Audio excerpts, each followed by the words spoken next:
The 1992 racing season could best be described by paraphrasing. There was something old, something new, something borrowed, and as you can see, something wet. Hello everyone, I'm Paul Small, and this is the editor of Area Auto Racing News, Lenny Sammons. We're proud to present the 1992 Year in Review from Area Auto Racing News. Lenny, it was quite an unusual year for auto racing in the northeastern United States. After having a real good season the year before with weather, this past season was just terrible for race operators and for drivers and crews as well, as they chased the weather all year long. But on the upside, there were some new faces, some new teams, and some new faces in the promotional end of the sport as well as on the racetrack. We had many news headlines made by teams off the track, different driver changes, different chassis, and new promoters that came in with new ideas at many of the tracks. You'll see that along the way. Of course, the racing season starts early in the Northeast, believe it or not, sometimes indoors, sometimes outdoors in Maryland, and that's where we're going to swing first. We're going to try and give you a good mix of many different tracks, different types of surfaces, and a lot of different types of cars. So without further ado, let's get to it. Here's the 1992 Year in Review from Area Auto Racing News. All right, here we go. The first race of the year, and in the beginning, there was micro sprint racing at the Harrisburg Farm Show. It's in January in downtown Harrisburg, Pennsylvania. It's a big building, but the racetrack's a little bit tight, and they bring in a lot of dirt, and it gets a little tight. Here are a couple accidents here and there. Micro sprints normally run with wings outdoors, but indoors it's a little impractical, and hey, sometimes indoor racing in and of itself is impractical. It's a contact sport.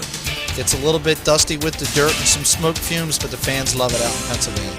Now, the World of Outlaws had kind of been watching this and said, hey, we could do the same thing, but we're going to Florida. It's warmer down there in the wintertime. This is the Suncoast Dome, a huge brand new building. You can see they were able to pull the four-abreast pace lap off. In the first night's competition, Bobby Davis was leading, but then there's that number 11. Steve Kinzer works his way by on the inside. Track is real slick, and you can see very tight with all the cars out there.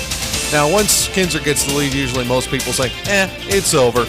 Not on this occasion. This was indicative of the whole year in the World of Outlaws, as Steve Kinzer had some tough competition, this time from his old nemesis, Slammin' Sammy.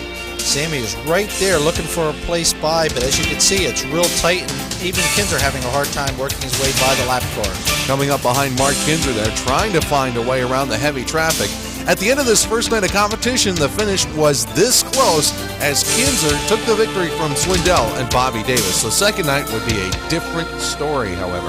You can note both of those crossing the finish line with the front wheels off the ground. Now here Steve gets caught, hung out to dry on the outside. Sammy pokes in underneath, takes the lead, and goes on to win the race while Jeff Schrum does a little dance. It was a loser financially for Jeff Schrum and also for the promoters of this event. Probably something that will never be duplicated again. And coming down to the checkered flag, Kinzer lost the second spot, and Bobby Davis snuck in for the win there.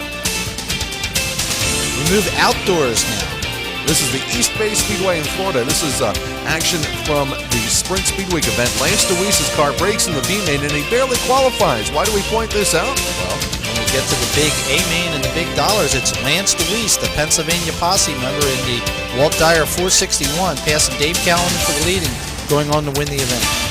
$10,000, the sum to win in February at the Putnam County Speedway as the Stars late models took to the track for Speed Week competition. And they did battle it out for the big dollars between Freddie Smith in the 00 and Rick Uckland in car number 12. Now here, Auckland sneaks to the inside of Freddie Smith. Smith, not a Stars follower, runs generally anywhere he wants, came down to Florida looking for some big money and wound up getting some big contact with Auckland here going through the corner, and it's not over yet. Smith saves the car, but as they go down the backstretch, watch Auckland's tires turn to the right, and Smith goes dancing down the backstretch in a 360. Auckland in the 12 and Smith were able to straighten it out and continue, but it was Auckland who would go on for the big payday. $10,000 into one Mr. Auckland's bank account, if you would, please. Next stop on our tour, the opener at Hagerstown. This is the outdoor opener in the Northeast, and that's Nathan Dubrow, car number 24, having a bad start for a season. He won the opener last year. This year, a bit of a different story. This time around, it was Rick Eckert, who's normally a terror at the Bedford Speedway in Pennsylvania, that took the victory on opening day. He snuck by Denny Bonebrake, a big favorite out that way, to get the win. In the sprint car portion of the competition, really no contest. Keith Kaufman leads flag to flag and takes the opening day victory at Hagerstown. Leon Wittenmeyer and him had teamed up, and it was a great start for him. Now here's the modified season opener at Hagerstown as we work our way into the month of March. Watch Bob McCready, the orange and white Number 9 car slipping by the entire front 5 to take the lead on the opening green flag. It wasn't a good day for Billy Pouch in car number 15. Here his motor beginning to go away as Jimmy Horton closes in on him. McCready showcasing a brand new sponsor for this year, Kinney Drugs, bringing them into victory lane in his first event of the year. More action from Hagerstown. We move on to March 8th for the Winter Bash. This is 4 main events, 2 each for the late models and 2 each for the modifieds, and then they meet an event at the end. Jimmy Horton almost met the wall on that particular occasion while Bob McCready and Doug Hoffman were meeting each other at the front of the pack. McCready goes by and takes lead, goes on for the feature event win again, his second in as many weeks. Now in the first late model feature, it was Nathan Durbrow kind of picking up where he left off from the year before, picking up a relatively easy win. And we go back to the modifieds once again. That's Kenny Brightbill in car number 19 in the lead with Frank Cozy chasing him down. Now watch Frank Cozy coming to the outside of Jack Johnson here on the back straightaway. Gets the second spot. Focus on Capey now in the front. He's going to take middle group going into the corner, and here comes Cozy. Sometimes if the hole's just big enough and you can sneak through it, hey, you can take the lead, and better off, you went on to win this thing. Yeah, it's Cozy over Brightbill for the feature event win in the modifieds. In the second late model race, Chubb Frank won his first ever at Hagerstown. Now on to the special challenge race, modifieds versus late models. The modifieds had the upper hand a few years ago, but for the second straight year, it was a late model would go on to win. This time it's Ron Davies taking the checkered flag. And here, watch this battle. This is between Charlie Schaefer and Jack Johnson. Here's Johnson down on the inside, holding him off, coming down to the line to pick up that third spot. Next stop, the Lincoln Speedway opening day in central Pennsylvania for the sprint cars. This is right in the heart of sprint car area for the PA posse, and many of the drivers like Kenny Adams were debuting new rides. Dan Dietrich beating scruffy Bobby Allen to victory here at the opening day at Lincoln. Next stop, we go on to the Flemington Speedway for their season opener. Flemington is modified Country USA, but the late model class is coming on like gangbusters since they paved it, and you can see why, some of the wild action they have there at the track. Now, a couple of drivers really waged a war at Flemington in the late model ranks this year. Todd Cray and Sammy Beavers. Cray drives the number 99. Beavers is in the red number 43. As you remember, Beavers was a great dirt modified driver at Flemington, had retired, came back with the late models, and ended up winning one of their championships there this year. Here, Beavers working it hard on opening day. Behind him, well, sometimes if you get caught in the draft, it can be hazardous to your health. I think I'll just park here out of the way if you don't mind. That's Long Islander Buzzy Erickson having his problem there, and New Jersey driver Joe England Jr., car number 127, and Billy Pouch in car number 15 spinning into the wall. When this race was over, though, it was the big winner at the track for the second straight year, Todd Cray, car number 99, going on to win. Next stop is the asphalt modified portion of the contest. The asphalt modifieds are rocket sleds at Flemington. Great racing. One of the great additions is now some of the drivers that run their regular getting asphalt modifieds, such as Doug Hoffman, car number 60. He gets in a spirited duel here in this event with Wall Stadium kingpin Tony Siscone in car number 14, and you could follow it around right to the finish. It went right down the last corner, last lap. Doug snuck to the inside, but tough Tony took home the turkey. Siscone and Dick Warren in car number 14 taking that checker flag. In the asphalt modified portion of the show, the kickoff for the Skoll Super Dirt Series, Bob McCready got a pickup ride driving Mark Kenyon's car number 17. He would give it a good ride there with Kevin Collins in car number 12 right on his back bumper, and Doug Hoffman in the Billy Taylor number 1. Now that's not unusual except at Flemington, because he usually runs the Jim Romeo 44 at the track. Ricky Elliott held the lead for a good portion of the race, but Kevin Collins was able to slip by, and Collins took the victory in this opening contest. It would be a good year for Collins. He would go on and win the Asphalt Challenge Series. Winchester Speedway in Virginia, late model Haven, and here Gary Stuhler in the 44 does a little do-si-do and maintained second. The whole field kind of stopped and waited for him to straighten the car out.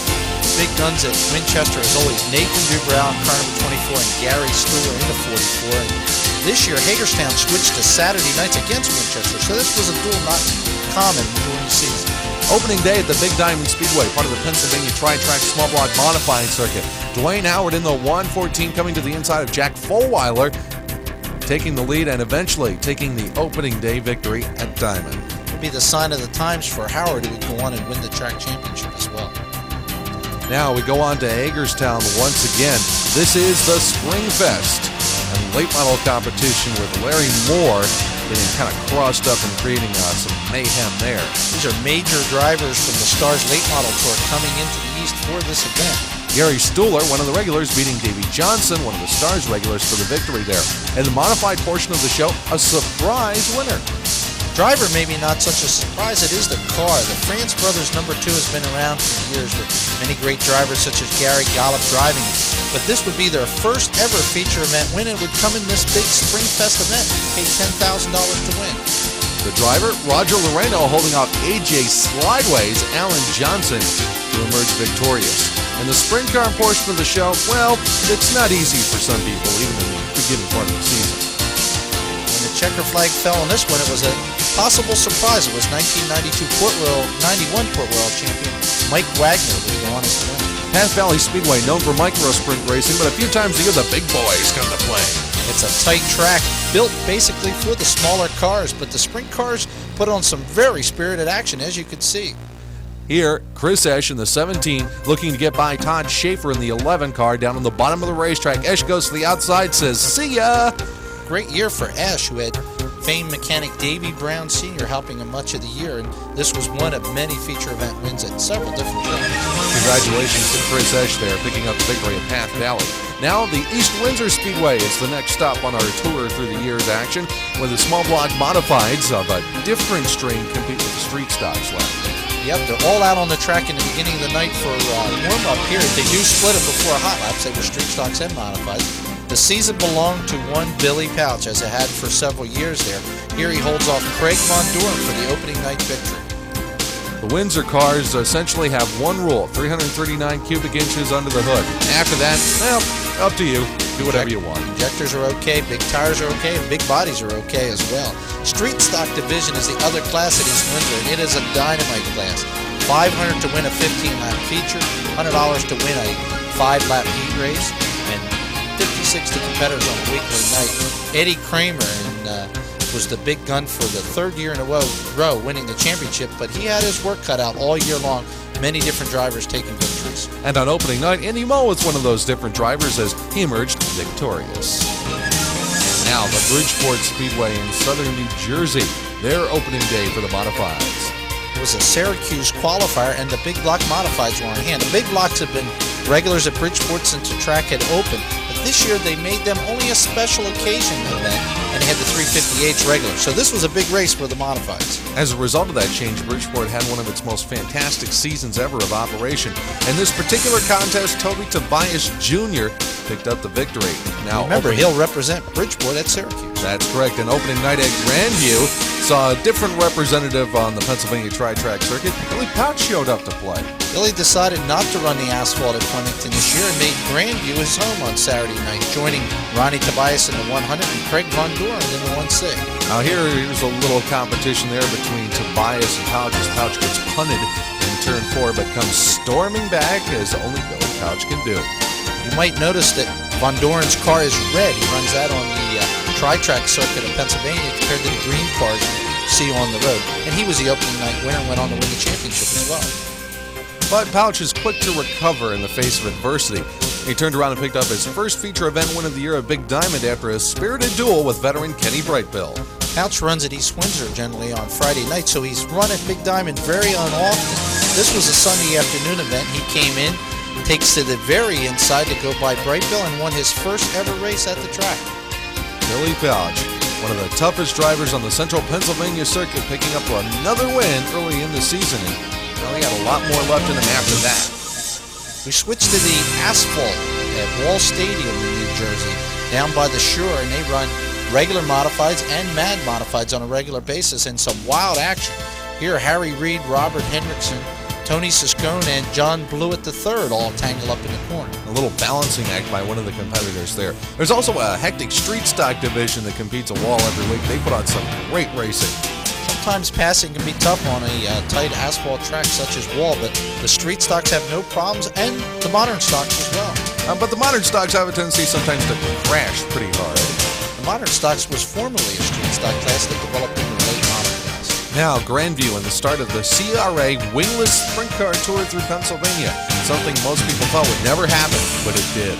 The weather did not cooperate for the 3 events, but the show went on, and Leland McSpadden put on quite a show, as did several others. 9 out of 10 style points for the wheel stand pirouette.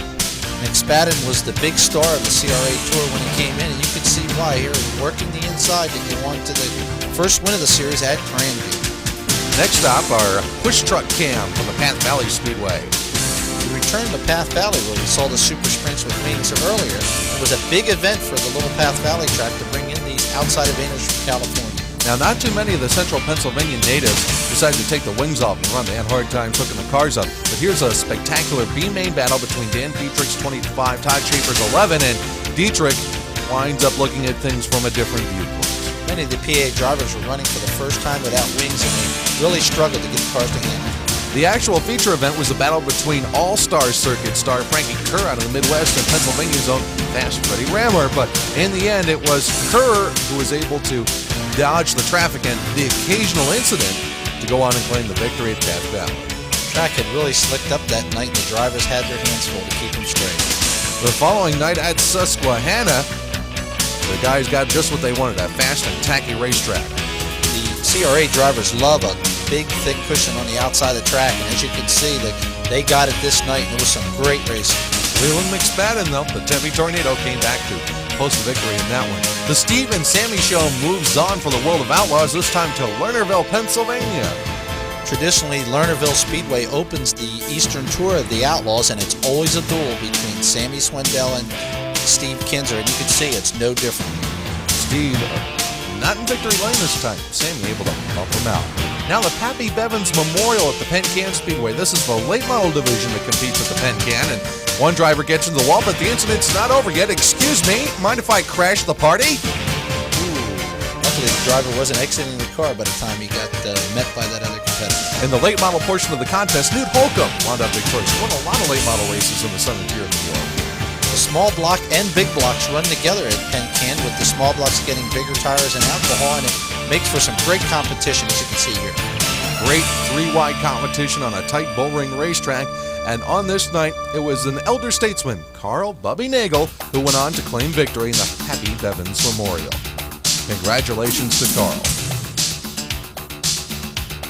Next, Grandview Speedway, the site of an incredible dash for cash. At Grandview, the track starts a little pot each week with some money in it, and the fans add to it. It gets to a tremendous amount of money for 5 laps of racing. Smokey Warren in the 83 there, doing a little paint trading and chrome horn busting with Billy Pouch's number 15, but I tell you, this one got even uglier after that.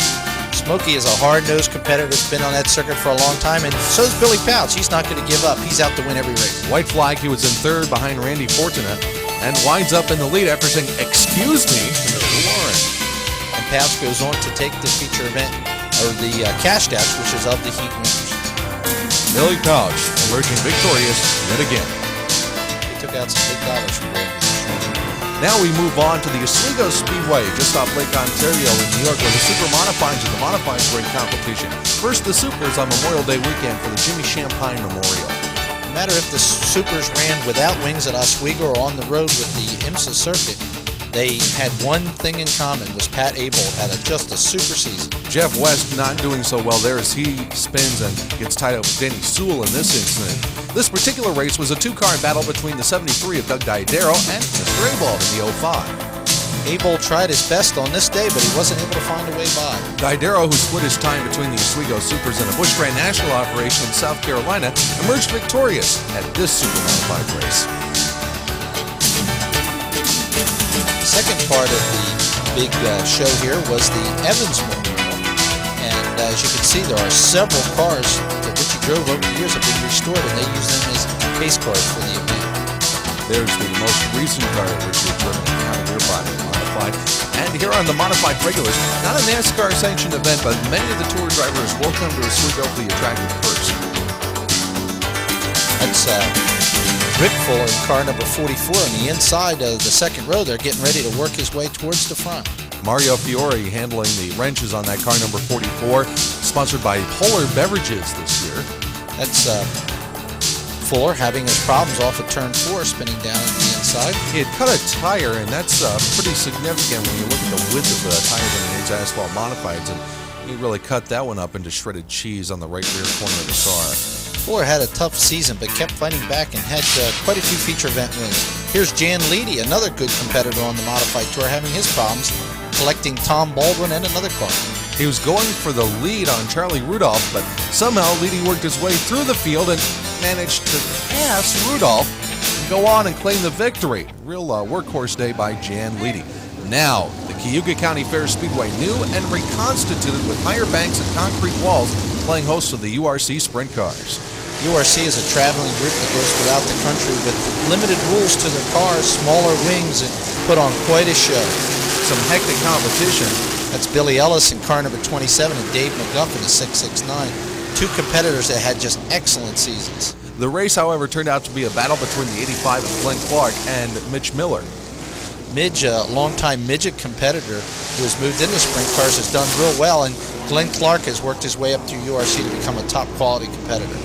Some really hectic action going on here in the middle of the pack. We're going to try 3 wide, maybe even 4 wide off the corners. The new Cayuga County surface provided a lot of room and a great surface for some fantastic racing. Clark took advantage of it, took a win. Now we're back at Flemington for the Race of Champions qualifier at the track. Later in the year, the big race would be run at Flemington this year. And Doug Hoffman dusted up his Asphalt Modified, took it out of mothballs, and went to war up in the front of the pack and took the lead. This would be Hoffman's first ever Asphalt Modified win. Now, back further in the pack, Paul Spencer got sideways and triggered this 3-car melee that Russ France came into, and essentially, well, he just had to park. As you can see, Flemington is quite wide, but it was all used up here. And Hoffman emerged victorious at Flemington. The pits were full for the Chamois Shine Dirt Asphalt Challenge Series event at the Pennsylvania International Raceway, and there was a lot of controversy in the pit area. Several new designs made for a lot of surprises. A lot of people were especially surprised by Bob McCready's new car. It's the first car we've done on our own since about 1982, and there's a lot of pride in it. I mean, we've always felt like we could build a car as good as anybody's got out there, and that's what we've tried to do with this car, try just to show that we can still build a race car and be competitive, that you don't really have to go out and buy stuff and rely on other guys to win races. But maybe we do have to. We'll have to find out when this thing's all over with. Brett Hearn's team has brand new colors with the ADAP Auto Palace sponsorship, but as for his car, well, Brett decided to go the tried and true route. This team is brand new. It's got new colors and a new sponsor on the quarter panel, but it's basically the same thing that I've driven for the last 3 years. It's an Olson car, a File motor, and we've got a crew with a lot of experience. These guys have been around a long time, and I'm real confident they can get the job done. So, I mean, it's really, and I guess particularly it's the same driver, so I guess everything should be the same, I hope. Crew Chief Billy Taylor has 6 wins on the Dirt Asphalt Challenge Series trail, 4 of them coming with defending Mr. Dirt champion Doug Hoffman. Now here's Danny Johnson conferring with Ricky Elliott as Elliott's crew changes the motor on the Zero car. That was a sign of things to come in the 92-lap Chamois Shine Asphalt Challenge at this uniquely designed and very fast 1-mile oval in Nazareth, Pennsylvania. When the green flag flew, it was pole sitter Billy Pouch jumping out to the number 1 spot. He was followed by Brett Hearn in the 72, Jack Johnson in the 12A, and in the green number 33 car, Mike Stefanik. As the rest of the field came under the green flag, Stefanik started to move early as he challenges to the outside of Jack Johnson coming around the first turn looking for that number 2 spot. Danny Johnson, Doug Hoffman, and Bob McCready were also in contention early. Now watch this move coming down the front straightaway. Stefanik on the outside of Jack Johnson slams the door shut going into turn number 1 to take the runner-up position. Pouch then got into some slower traffic. Stefanik catching up, moves to the outside in turn number 3, but can't hold the line. Pouch holds on to the lead as McCready dices with the 44 of Frank Cozy. On the first caution flag of the day, Pouch came in for a quick gas and go stop and was joined by several other drivers, including the 17 of Kevin Collins. That's the Mark Kenyon car. When the green came back out, Danny Johnson challenged Stefanik and took the lead as Stefanik cut a right front tire. He would be forced to go to the pit area as the field was once again under caution. Bob McCready came in for a pit stop as well. His setup not the best. He was off the pace the rest of the day. Danny Johnson continued to hold the lead. Jimmy Horton had now moved into the number 2 position, but was only a few car lengths back. Further back in the field, Doug Hoffman diced with Frank Cozy as they both closed in on Jack Johnson, who was far behind in third. As Sean George and Kenny Brightbill came into contention, this happened in turn number 5. Billy Pouch almost hits the wall, keeps his foot to the floor, spins the car to the infield. He got the car back on the racetrack and back into the field without losing a lap. Another caution meant more pit stops. Mike Stefanik coming in at Brett Hearn, who had been so optimistic about his chances, was in the pits with an ill-handling race car. And crew chief Jake Castamore showed his frustration as the field prepared to go back to racing. When the green flag came back out, the running order was Danny Johnson, Jimmy Horton, Doug Hoffman, then Frank Cozy and Lenny Boyd.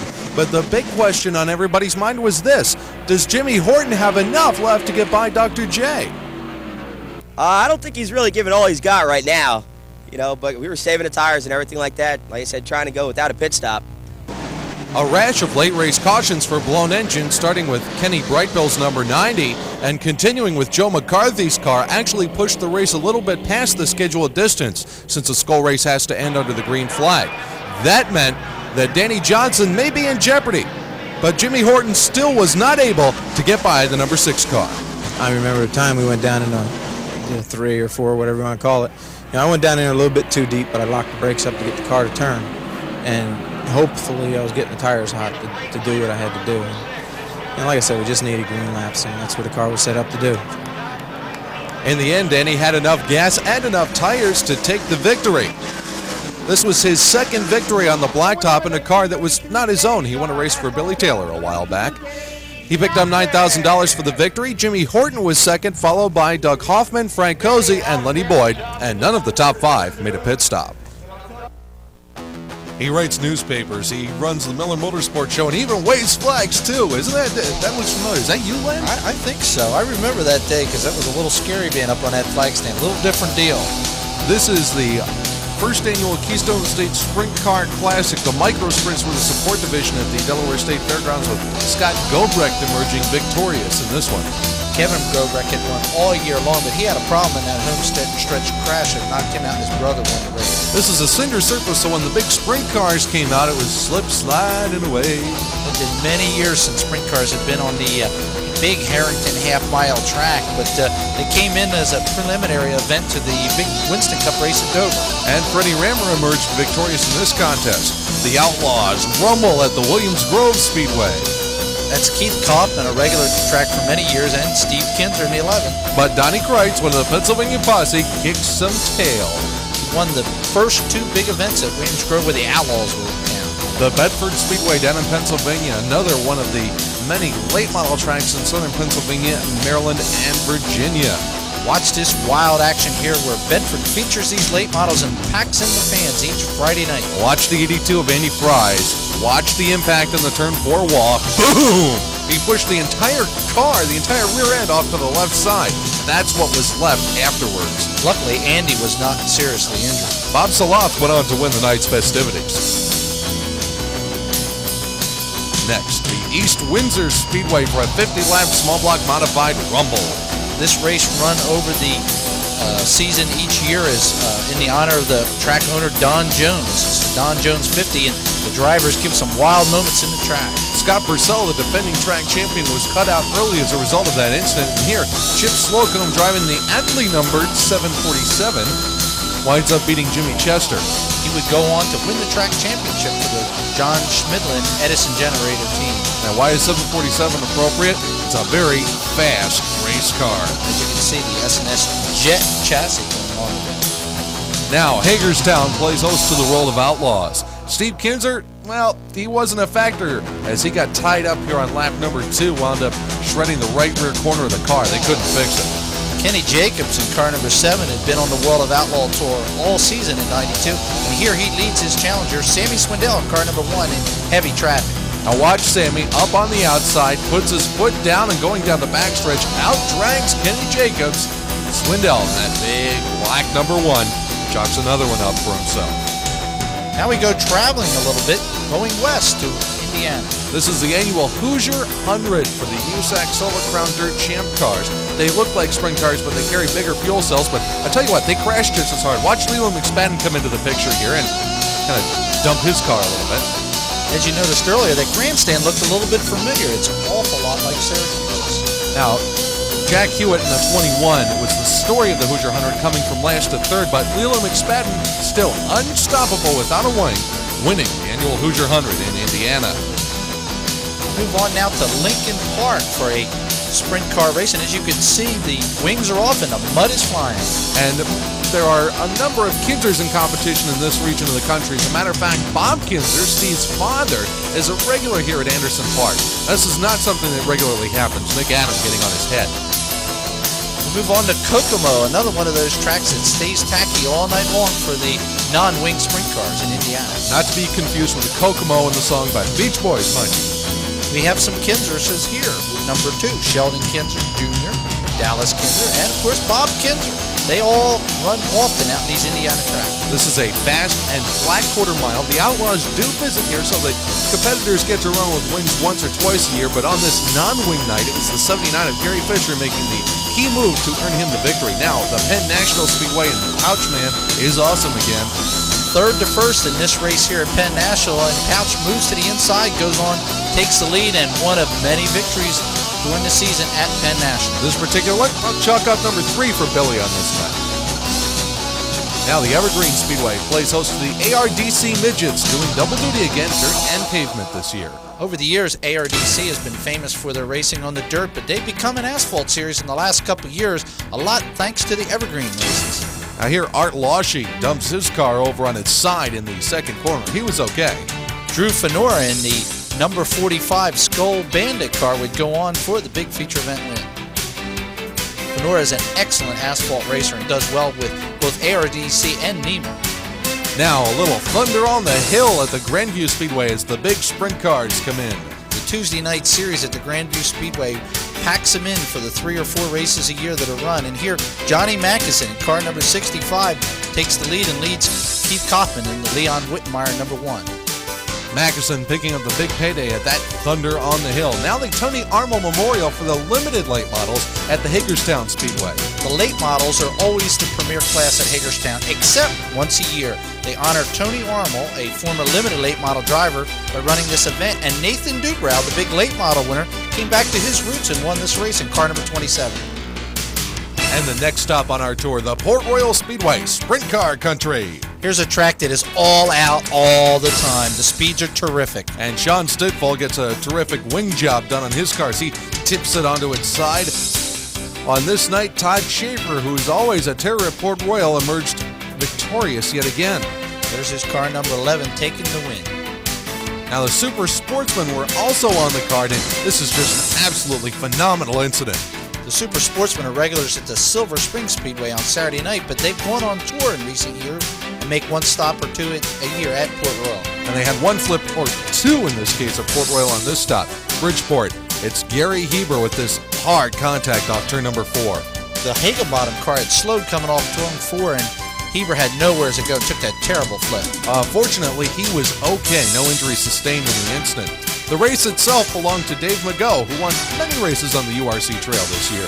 Great season for McGough, a former modified driver at Grandview Speedway. Now, the Bridgeport Speedway plays host to regular small block modified action. Chick Casaboom, car number 77. They called him the king of Bridgeport years ago, returned to that status this year and did real well. But this night it was Bob Travagline that would emerge victorious. But first he had to endure a little adversity, getting around some wrecks and getting through some traffic. There's Travagline in car number 71, the white car, working the traffic there with Roger Loreno, who would win the small block championship at Bridgeport this season, in car number 2. And there's Bob in victory lane. Chalk another one up for him. Now, street stock racing at Bridgeport is just as wild and as exciting as the modifieds are. Street stock racing is a great entry level at many of the tracks, but it also gives the fans some excellent racing, as you'll see here with 3 wide coming off the corner. And 2 wide in the infield. 5 wide? Excellent racing. Watch, though, what happens as they go down the back straightaway. 4 wide right on the racetrack, swinging their way through the corners. Now, sometimes when you try to pull a 3 wide, it doesn't quite work. A little body work needed here after these cars tangle off of turn 2. Plastic surgeon, anyone? It was Mick McNair going on to the victory. He beats Vince James, a big runner at the track and a former demolition derby king. Here's Mick. He had retired, came back this year, and showed he still had what it takes. One of the first big upsets of the year happened in June when the NASCAR Winston Modified Tour came to the Flemington Fair Speedway. Yeah, the Fullers were there. Stefanik was there. Here, Rick Fuller having a problem on the outside, and Mike Stefanik having a problem on the inside. Jeff Fuller in car number 8 working his way by. He ended up being the national championship, but this night belonged to car number 27, Jan Leedy, who led early, and Flemington Kingpin Doug Hoffman in car number 60. Here, Hoffman works his way by for the lead and eventually the major upset win on the NASCAR Modified Tour. Congratulations to Doug Hoffman as Hoffman beats the big boys when they come to play on his own home turf at Flemington. Now we're going to switch gears a little bit. Let's go go-kart racing at Orville. Talk about entry level of racing. There are thousands upon thousands of go-karts. One of the more faster tracks is this road course here in Pennsylvania, the Orville Speedway. Now watch this flip. One driver gets caught on the outside, tries a Joey Chitwood two-wheel, but doesn't quite make it. Up, up, and away in a beautiful balloon that may very well touch down here at the Williams Grove Speedway for the Skoal Super Dirt Series, the first dirt track race of the year for the Skoal Trail. Pennsylvania regular Craig Von Doren talks about running with the Dirt Invaders. Last year we were kind of green, we didn't know who we could run with and who you couldn't. Now this year we're kind of a little bit smarter. We know who we can race wheel to wheel with and who we got to keep an eye out for. And it's definitely a learning process. The more you can race, the better off. It always works out to be better that way. Doug Hoffman has run at Williams Grove and Grandview quite a few times. The tracks are right in his backyard. Doug, does that give you an advantage? Not really. We only come here once a year with the dirt modified, and we're going to have to go out in warm-ups and kind of sort the car out right out in warm-ups and just see where we're at. Alan Johnson couldn't wait to make it to the Keystone State this year. He's been running very well. Alan reflected on his plans for the Skoal Tour. Well, we always start out going for it, but we have to take it as it comes. If we're doing good and the car's supporting itself, then we keep going. If not, then we pick and choose. These drivers wish they could have picked where they wound up. This is a consolation race with Billy Pouch in front, Toby Tobias in second, Jimmy Horton is in the active 2, and Kenny Brightbill is in car number 19. And that's Danny Johnson and Brett Hearn scoping out the competition. Feature time. Billy Decker starts on the pole for the Skoal Super Dirt Series 92-lap feature event. The field was packed with top competitors, which made for great racing like this 3-wide dice between Kenny Tremont, Richie Urich, and Jack Johnson at the drop of the green. This jingle on lap number 5 took out Steve Payne's 7X and, unfortunately, also took out the 21J, the Altair audio car driven by Jeff Trombley. On lap 10, Kenny Tremont in the 115 worked to the outside of Decker's number 91, and heading towards turn number 1, he took over the top spot. Alan Johnson had moved to third, while Jack Johnson in the 12 and Danny Johnson in the Freightliner car diced for position. Just behind them, Brett the Jet Hearn working the outside lane in the Auto Palace car number 72. The outside groove was definitely the faster of the two in the early part of the race. Doug Hoffman found out running the outside, though, could be a bit dangerous as he scrubbed the outside guardrail in car number 1. Now here, Alan Johnson passes Billy Decker on the inside of the third turn to take the number 2 spot, while Danny Johnson in car number 6 works the outside lane, and the 704, that's Billy Pouch, struggles to stay with the pack. Jimmy Horton is behind him in the active 2 car working to the inside of Jack Johnson. Now here's Allen, who was really running like a bear, closing in on Kenny Tremont when Sean George slows on the front stretch. On the restart, Tremont is caught asleep at the wheel as Alan Johnson goes into the number 1 spot in the Conley Lefroy 14J. Now there's the Auto Palace 72 of Brett Hearn, and there's the Coors Extra Gold of Doug Hoffman. He had a flat right rear tire. On the ensuing restart, Decker tried to sneak to the inside of Tremont, but Hearn found a lane through the middle and wound up sneaking past Tremont to go into the number 3 spot. Further back in the field, Bob McCready was running his own race, while Jimmy Horton was running out of the race in the active 2 car. Billy Pouch had worked his way up into contention and was battling with Kenny Tremont for a position, but he would later drop out with a flat tire. Meanwhile, a battle for the lead shaped up. Brett Hearn on the outside, Alan Johnson on the inside. Hearn would stay on the outside from turn 1 all the way around to turn 4, and on lap 45, the Auto Palace 72 went into the top spot as Kenny Tremont, unfortunately, went to the pits. Danny Johnson was working hard running the outside lane of the speedway, trying to catch the leader. Yeah, I think the inside was a little quicker, but you can't run the inside when the guy ahead of you is running the inside, so you got to go where you have to go. Danny battled for the rest of the race with Billy Decker. He would ultimately finish in the number 3 spot. Meanwhile, up front, Alan Johnson was making a last-ditch attempt at catching the Auto Palace 72 of Brett Hearn. He went for the inside off turn number 4, but Hearn held him off in the drag race to the checkered flag and took the victory. This is the meat of the season that we're coming into now, and the schedule is very tough, and we run consecutive nights, and to have the team morale high right now is really important. The 5 Mile Point Speedway, host of a National Quarter Mile Dirt Track Championship qualifier. It's a big race on this tight quarter mile track in October, but hey, this is June, and this is a monster race. Chuck Akulis, a major contender at 5 Mile Point for many, many years, and car number 3 is a big factor in this event. Here he races with Dick Marcinko in car number 1. Now, Mike Colston gets taken out in this incident with Danny Johnson. He's only 4 laps into the contest. As he's working his way through the field up front, there's a battle royal going on between Akulis, the master of 5 Mile, and Brett Hearn, the master of modifieds. Hearn has never been known as a great short track driver in this type incident, but he shows he can do it. Here, he sneaks in front of Akulis, takes the lead by dropping down to the inside lane. Now, you can't count Colston out. He was coming up through the field when he met up with Frank Cozy. Cozy tried to cut underneath and, wow, cut himself into the wall pretty hard. That put Cozy out of the event, but not Colston. He was going to go back for some more, and here's a great finish. Right down to the wire, Akulis tries, but Hearn takes the victory at 5 Mile Point. Big victory for Brett. As you can see, Colston was right back there in 3rd position. Silver Spring Speedway was host to the opening round of the Pennsylvania Sprint Car Speed Week. It's the answer to the Ohio Speed Week to keep the drivers at home, and Fast Freddie Raymer in the Busch Beer car number 21 would be the major player in this event, leading every lap and going to the win.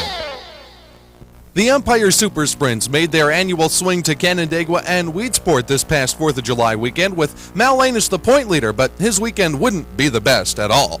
Saturday night at Canandaigua, it looked like Gary Chambers was the man to beat. He passes not 1, not 2, but 3 cars to go into the lead on the opening lap of the race. Chambers passes the 61 of Rick Crane to get the top spot, but closing quickly was the 17J, driven by sprint car rookie, but definitely not a rookie to race car driving, Lance Young. Here, Lance passes Chambers on the inside and takes the number 1 spot as the 19 of Mike Woodring closes. R.J. Thomas had this near flip during the race, and Kenny Townsend had this slow flip during the race, but they were the only incidents of the night.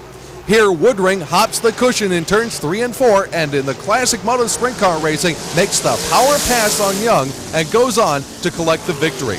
Sunday, the Cayuga County Fair Speedway plays host to the Empire Super Sprints. R.E. Wade found the going a little bit rough as he rocked and rolled in turn number 2. But otherwise, the feature was full of excitement, but not for Mal Lane. Mal had very poor finishes both nights of the tour. Bobby Perrell had a great finish. He won Friday night at an ESS stop and then won Sunday at Cayuga County to cap off the weekend. We go to the Path Valley Speedway for their part in the PA Speed Week. And it starts off with this wild flip by Bill Case up and over and over. One of the highlights of the PA Speedway was Oklahoma invader Jerry Stone, a former runner from the area. He came back in the run and did quite a job at Path Valley. Now here's Joey Kuhn on the outside in the 2. Stone is in the yellow wing number 24. Trying the inside. Well, that didn't work. He's all trying the outside. That worked. Path Valley's tight, but Stone knew his way around, and I'm sure he was quite happy with the victory. From the tight quarter mile, we go to the Moody Mile of Syracuse, New York for the 4th of July Spectacular. Under the lights at Syracuse on the mile with new clay, and this was quite a race. The drivers had to get used to a brand new racing surface, something they had never dealt with at Syracuse before, but it produced some phenomenal action through the field. Billy Decker started up front driving the brand new Olson 4-coil car. He ran away from the field, but look at this, 3 wide into the narrowest point of the racetrack on turn 3. Decker doesn't know what he's missing, but a great race going on behind him during the entire event. Now here's an example of some of that great racing. Danny Johnson and Doug Hoffman doing back like the Moody Mile behind Billy Decker. As they go into the corner, Hoffman looks to the inside, but Danny able to shut him right down, and Decker wound up smiling big in victory lane. As was the case during most of the PA Sprint Speed Week, Fast Freddie Raymer in the Busch Beer car number 21 was the premier player, and he went on to take the victory at the Hagerstown Speedway and also took the Tour. Next stop, the Evergreen Speedway in Pennsylvania, the Micro Stocks, the very, very small cousins of the Modifieds. You'd swear they were on a super speedway. Either that or it's rush hour traffic on the Schuylkill Expressway outside of Philadelphia, 6-7 cars wide. They put on some close racing action, as you'll see in this finish here. And there's your winner aboard car number 44. You can see these cars are just like Modifieds. By the way, how do you get out of one of them? Well, you just kind of flip the top up and pop out. It's kind of like a jack in the box. Now, Susquehanna plays host to the Super Sportsman, and Danny Hager takes a furious ride through turn 2. Here's some good close racing with the 99 of Kenny Adams and the 69 of Don Kreitz doing battle for this feature event win here at Susquehanna.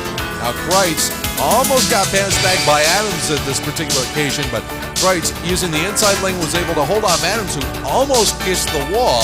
He went on to take the victory in a hard-earned one at that as he stands the wheels up on the straightaway. Selinsgrove now, the finalist Sprint Speedway, and Alan Cole does a terrible flip on the front stretch. This race belonged to Len Krodheim, who would lead all the way. Then back in the pack, Freddie Raymer in the 21, making his way to the front to get those points to clinch that title. And that he did exactly. Wildtime wins the race, Raymer wins Speedway. Now the Fonda Speedway playing host to something new for them, a $15,000 to win mod show called Thunder Along the Mohawk, and boy did they thunder and rumble at Fonda. It was a first annual event, and it brought the biggest crowd of the season to Fonda, and it will be an annual for sure. Billy Dodge was there in the Trent Max 704 while he worked on Billy Decker. Early leader Dave Blake was tossing his tire off the fourth turn, but the incident is not over yet. The tire rolls out in front of poor Mitch Gibbs, who can't avoid it.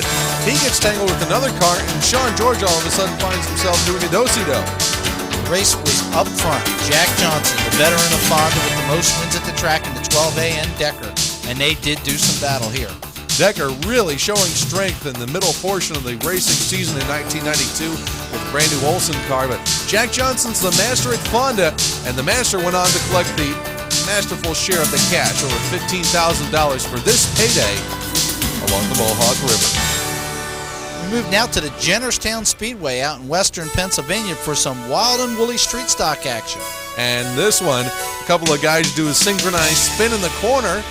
And here we get to see the late model division, the headline class of Jennerstown. These guys can fly.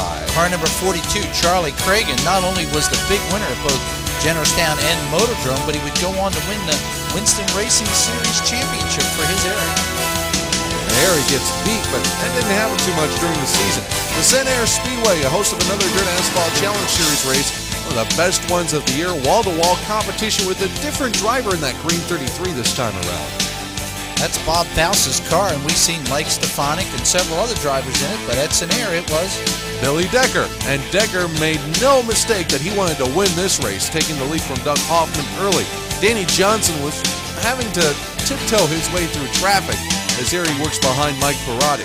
Now he got up towards the front of the field, but behind him was the radically different dirt asphalt car of Bob McCready. He had no problem at all getting to the lead at about the halfway point. He brought home the bacon from Sen Air. Now onto the dirt at Granby. some great racing here with the Canadian Stars getting a taste of some good old U.S. modified action. Part of the Skull Racing Super Dirt Series Trail, they go up to Quebec for 2 dates, Granby and Drummond. And here at Granby, the action was fast and furious as Chino Clears number 22 tags Bob McCready and almost goes over in between the corners. Up front, Steve Payne and Delaware invader Ricky Elliott in the zero race hard in the corner, but Bob McCready has his problems. McCready's sideline as the rear end gave out on the car in that incident. Frank Cozy, very strong, always on the Quebec Tour, even stronger so this year. Here, working into the second spot, but Steve Payne powers by on the outside, takes it away from him, while Brett Hearn has to take his car away from the racetrack with a blown motor. Doug Hoffman in car number 1 here just whizzes by for the lead, with Cozy having problems in turn 4 in the final lap. What a tough break there for Frank Cozy. Final stop of the Quebec Tour, Autodrome Drummond.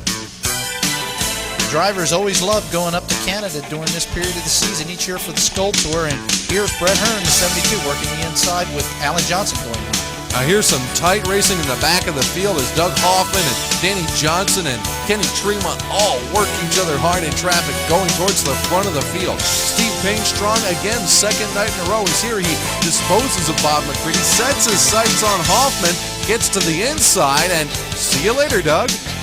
As you can see, the Drummond track is full of action. Unfortunately for Payne, it ended early. Payne wound up in the pit area, while on this restart, Danny Johnson got a taste of the inside ditch on turn 4 at Drummond. Look out, there goes the left side of the car. And nobody else really seriously damaged behind him, but boy, that's a way to slow a field down, isn't it? Little chain reaction problems when something up front like that happens. Brett Hearn able to overcome a number of incidents in this race and emerge victorious on this stop on the Skoal Tour. Now to Lincoln for the sprint cars. Lincoln Speedway is fast and furious here. Mike Wagner, car number 55, works the outside. And the veteran, Steve Smith, car number 19. His son runs the World of Outlaw Tour, but he stays much active and honored. And here's a double flip. Freddie Raymer goes over, and he's joined by the Haight car as Steve Smith Sr. goes on to victory. The Winston Cup Tour ran anywhere this year. There was one thing in mind: Richard Petty in his final season. And here the fans at Pocono had one last chance to see the King race. The king of stock car racing retiring, Rick Wilson, has been named as the driver for that car for next year. Here's a tire fiercely trying to catch up to its owner. The sportsman class of NASCAR comes north to run at Pocono for the two events, and it's the only time that these guys get to race away from Charlotte Motor Speedway. They're also joined by the ARCA cars on those Pocono weekends. We go to Hagerstown for the Conococheague 100. This race several years ago had a Dolly Parton type of purse, paid $50,000 to win. It's gotten down a little bit more to normal now, but the action hasn't changed as the Stars late model boys join this event each year. But they have to contend with a big orange gun driven by Nathan Durborough, the car number 24. This time the challenger from Stars was Jack Boggs, car number B4. Boggs held Nathan off that first time around, but not the second. Nathan knows Hagerstown. He goes on and takes the big feature win. Blackjack couldn't hold off Big Nathan on that occasion. Now Selinsgrove for some sprint car action. Selinsgrove is, again, one of those Pennsylvania tracks where the gas pedal stays to the floor all night long. Dave Callman goes on with the Keystone car to take that win. Now Wall Stadium, the old-timer cars were on hand. It's a brand new club, the Garden State Club, and they've restored many of the cars that had their heyday at Wall Stadium. Now on to the Can-Am Speedway, another stop on the Skoal Super Dirt Series Tour. Just after the Quebec Tour, Danny Johnson really wanted to win a race and had set himself up to do just that, leading most of the distance, holding off Doug Hoffman, Brett Hearn, Jeff Trombley, and a host of other top competitors, including Frank Cozy, who worked his way up from the rear, but with a lap and a half left to go, Hoffman snuck by the inside when Danny bobbled just a second, and it was Hoffman who would go on and take this feature event win. A great win for Doug Hoffman as the Skoal Series made it back to the United States of America. Now, following that, the Skoal Tour stopped at the Fonda Speedway. Danny Johnson in the center of the picture again, but this time with a different co-star. Boy, this was just a great event as Decker here leads Danny Johnson early in the race. Decker unfortunately succumbed to mechanical problems later on, but while he was running strong, he gave Danny fits until Danny used some of the infield to make this pass for the lead. Late in the event, it's the veteran Fonda star Jack Johnson in the 12A who would move up and give Danny all he needs. Some people thought Jack had essentially been out of the picture, but then his thunder along the Mohawk victory revitalized him. And coming into this Skoal Tour race, he was one of the big favorites here, slipping by an ailing Decker in car number 91 as he storms to the front of the pack, coming by Mitch Gibbs on the inside. Johnson was on fire, ready to meet Dr. J. And when they got together, the fans were on their feet. As you can see, Jack working the inside of traffic and Danny trying to stick to that outside lane.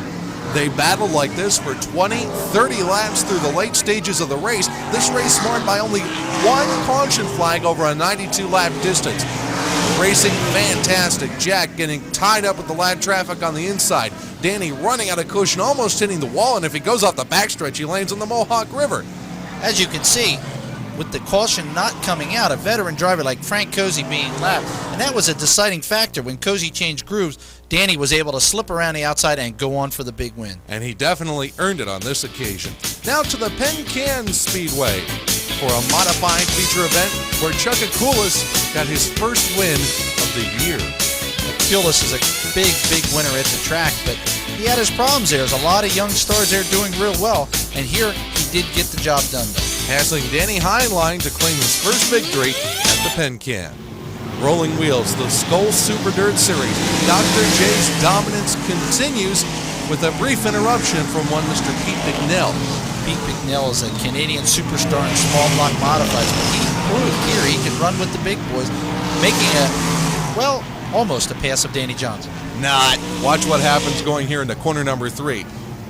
Danny goes and goes. And goes on to win this contest rather handily.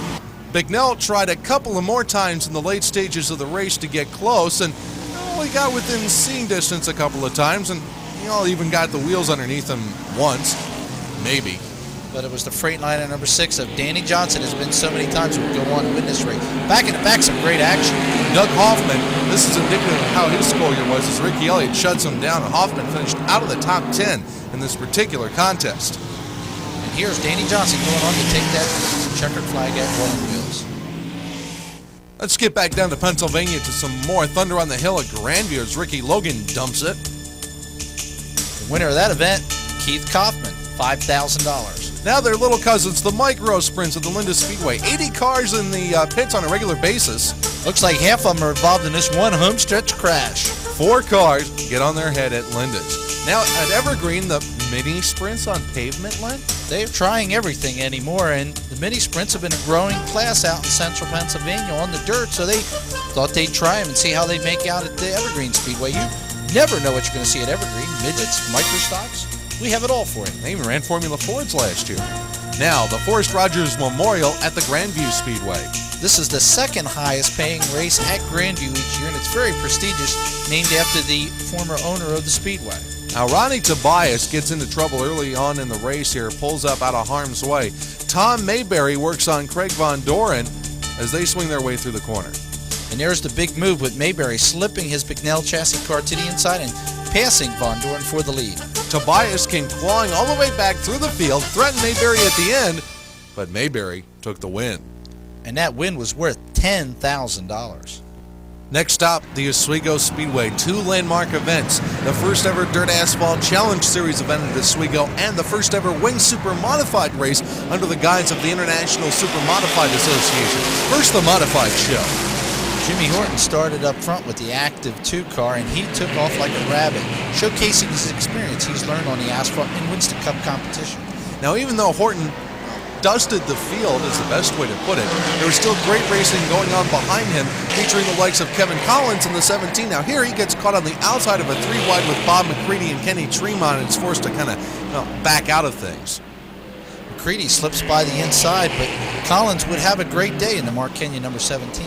One driver that did not have a great day at all was Brett Hearn in the Auto Palace number 72. Notice the new colors with that new team that switched over from the Freightliner team this year. Hearn on his own, not doing so well on some occasions like this one. Hearn had struggled most of the year trying to make an Olsen car work. The Truer cars really dominated the asphalt series. Meanwhile, as you may have noticed, Danny Johnson took over the Freightliner ride and handled it quite capably, here working to the outside of Jeff Trombley's 21J.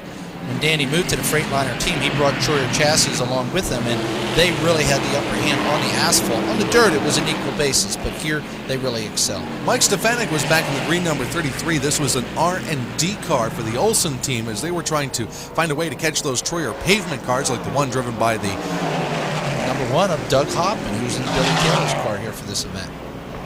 Now, with Horton so far out in front and the green staying out, he's beginning to lap quality cars. Here, Danny Heber in 11 and Lenny Wood in the 22. Now, where's second place? There it is.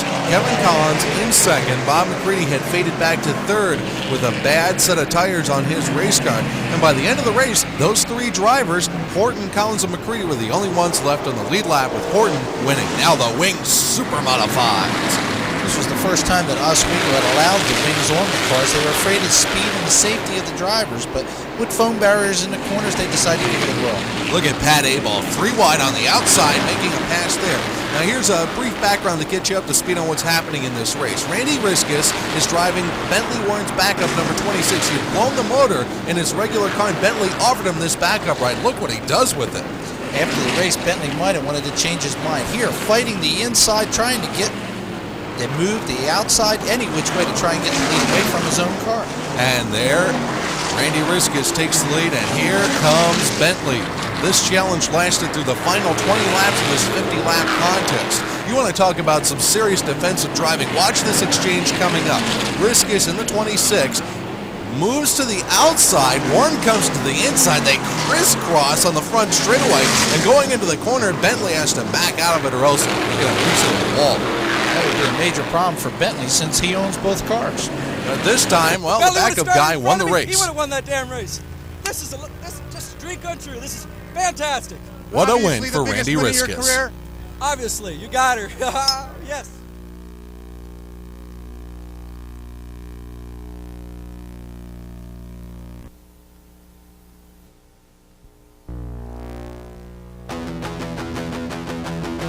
The World of Outlaws make an appearance at the Susquehanna Speedway. Alan Kreitzer has taken over the Speedway and really brought some life to it, and some old talent came back regular on the World of Outlaw Tour, but he knows his way around Susquehanna. It's a homecoming for Stevie Smith, the son of Steve Smith, here cranking to the outside of Johnny Magnuson, then cutting to the inside. The crisscross move nets him the lead. Smith has been a regular on the World of Outlaw Tour, but he's won many, many races at Susquehanna, and he showed his knowledge of the track going all the way to the victory. The Skoal Super Dirt Series saw a major upset across the border in Merrittville, Ontario. 358 modifieds are the regular class now at Merrittville and at Ransomville as well, and one of those drivers showed that he knows the way around. Danny Johnson and Frank Cozy driving one of Alan Johnson's race cars, very strong in the early going as Danny challenges Brett Hearn in the Auto Palace car. More action as Steve Payne, Dave Lape, and another car dice it out through the corner. Not a good night for Danny Johnson, though. His car would break, and he'd wind up having to fall out of competition. Another DNF for the Freightliner Express. Meanwhile, it was Hearn up front with some heavy action coming up behind him. Frank Cozy trying to pressure, but coming from further back in the field. Merrittville, Ransomville small block regular Ron Smoker aboard the 62 car, here disposing of Cozy, now working on Hearn with just laps left in the contest. The fans had to be wondering if the local Smoker could find a way around a veteran Hearn. Could it be done? Final corner of the last lap. Smoker puts the right rear on the cushion, puts the hammer down, and smokes Brett the Jet for the major upset at Merrittville. There's your very happy winner being congratulated by the track promoter. Brett was so impressed with Ron Smoker's driving that he gave Ron his backup car to run later in the year the A-Plus Winners Classic as part of Super Dirt Week. Hearn shows his sportsmanship by congratulating the winner. Now the Bridgeport Speedway, home of great small block modified racing. The 358, 339 modifieds are the regular headline class at Bridgeport now, and they have some great racing. Chick Gossip on aboard car 77, once known as the King of Bridgeport, returned to his throne at least for one night. Here he tries to get the lead away from Fritz Eppright in car number 5. You see the East Windsor style bodies that are allowed on these small block cars with the big tail fins off the back end. Kind of reminds you of a 57 Chevy. Here Kosovo makes his way by with his yellowfin number 77 to get the lead. Now the Airport Speedway, where there's micro sprint racing out there in Delaware. Some pretty hectic action here, Len. Several different classes of micro sprints running. Watch this action. Hold on to your seats. They're coming at you. Right up into the fence, no less. That was the hard way. Here's a little bit softer way, if there is such a way, at flipping over. This is kind of like, oops. This one definitely nothing the driver could do about it. Bang! Solid into that fourth turn wall. You can see the driver had his hands off the steering wheel coming across. Needless to say, lost the steering. It's beef night at Port Royal. Bob Weicker, the famed car owner, gave free hamburgers to everybody, but it was Chris S. who got the big dollars. Now, Mr. Dirt Track USA at the Lebanon Valley Speedway outside of Albany, New York. $17,500 the winner's share. Up front, track regular Mark Fleury gives it an early lead. But Billy Decker, who at one point had won 5 races in a row at Lebanon Valley, was on the charge. Danny Johnson has a miscue in the back, getting knocked out of the groove as Brett Hearn gets by. Fleury continued to hold on through the later stages of the race with some of the best competition in dirt modified racing trying to chase him down. This is an annual event where big drivers from the outside have been able to come in and get the money, but it wasn't so this year. Hometown boy makes good. Mark Fleury said in Victory Lane he was going to Disney World as he won Mr. Dirt Track USA. The wild thing exits the car with a big smile on his face. Now, the Winston Cup stars hop into late models at Grandview. It's one of the bigger drawing events at Grandview where several drivers come out like Sterling Marlin and Michael Waltrip, etc., jump in late models, and They don't just putt around to put on a show. They race hard. And here you see some great racing action as the Winston Cup stars kind of get back to their roots. Winston Cup racing back in the 50s and 60s was known for 40, 50 events a year, many of those events on dirt racetracks. Of course, these younger drivers here didn't run on them, but here they show they can get it done. The big winner of this night? Sterling Marlin. Marlin coming away with the victory in the Race of Champions. Now in the regular modified show that was the support division to the Cup stars that night, Rick Schaefer had his problems getting his 77 upside down off of turn 2. the big winner of the night, you guessed it. As he was most of the season at Grandview, Billy Pouch. Now we go to the Shellhammer Speedway for some great go-kart racing. It's not uncommon to have 250 to 300 go-karts every Saturday night at the Shellhammer Speedway. You can see the fine track that they have to run on. One of the few tracks I've seen with trees in the infield. Now these are speedway karts. They've got mini sprint-sized wings on the roofs of these things. They started out with only 1 or 2 a few years ago, and the class has really grown. Now, just because they're go-karts doesn't mean they can't have a good wreck once in a while. Watch what happens to Peter Green. Oh, landed on his head. We move now to the Canandaigua with New York Speedway. This is Skoal Super Dirt Series competition. In an earlier qualifying heat, Gary Tompkins in the back of the field was trying to work his way towards a qualifying spot when he got tangled, and up and over he goes. Now for the main event with Alan Johnson working around Bob McCready up front for the lead. McCready was the king of the Land of Legends, winning 10 features on the season at the Canandaigua Speedway. Danny Johnson was leading, but his car broke yet again. Danny pulled to the side, and that waged a new war up front. More trouble, though, for another point chaser. Doug Hoffman, going to the pits, lost 19 laps to fix a front-end problem. Meanwhile, back up front, Alan Johnson and Bob McCready are staging that same war, inside-outside. and this time McCready on the outside gets the best of Allen on the inside. Pete Bicknell stuck his nose in there as he again tried to make his way to the front. But the surprise was Kenny Tremont coming to the inside of McCready and leading the second half of the race to take his second Skoal Racing Super Dirt Series victory of 1992. It moves on to the 5 Mile Point Speedway for their Super Dirt Series event. Watch Billy Decker starting for the third position. Sean George gets a little crossed up. Decker sees the open hole on the inside. He's gone. Decker had a good season at 5 Mile Point. Whenever he came, he was a real contender. During the course of the season at 5 Mile Point, any midweek special events, Brett Hearn was usually found at Victory Lane. Not this time. Hearn had brake problems, wound up parking it for the night. Decker again up front had new challenges from Danny Johnson, car number 6. Dr. J, a short track expert, as Doug Hoffman clawed his way up from the rear of the field. He started at 32nd position, and by this time was up in the top 3 when Danny made contact with Captain Air Dave Mead. Danny broke his way loose, but by now he was way off the winner's pace, and it was Billy Decker who would take the win. Next stop, a fantastic photo finish courtesy of Big Diamond.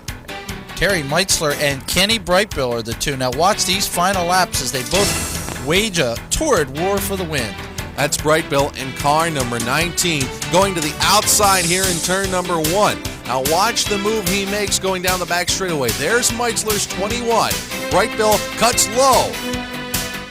Coming off of turn 4, the two touch once, maybe more than once, and there's the finish.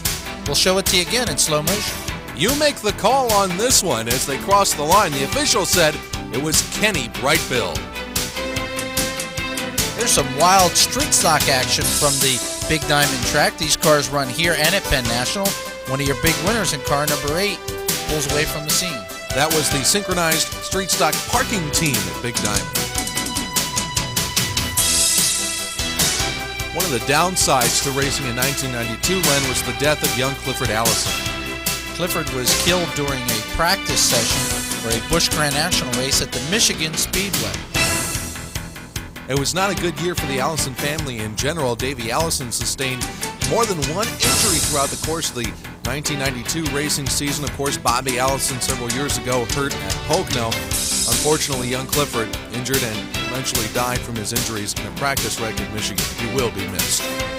The New Egypt Speedway was closed from regular competition while go-kart racing was only held in the infield.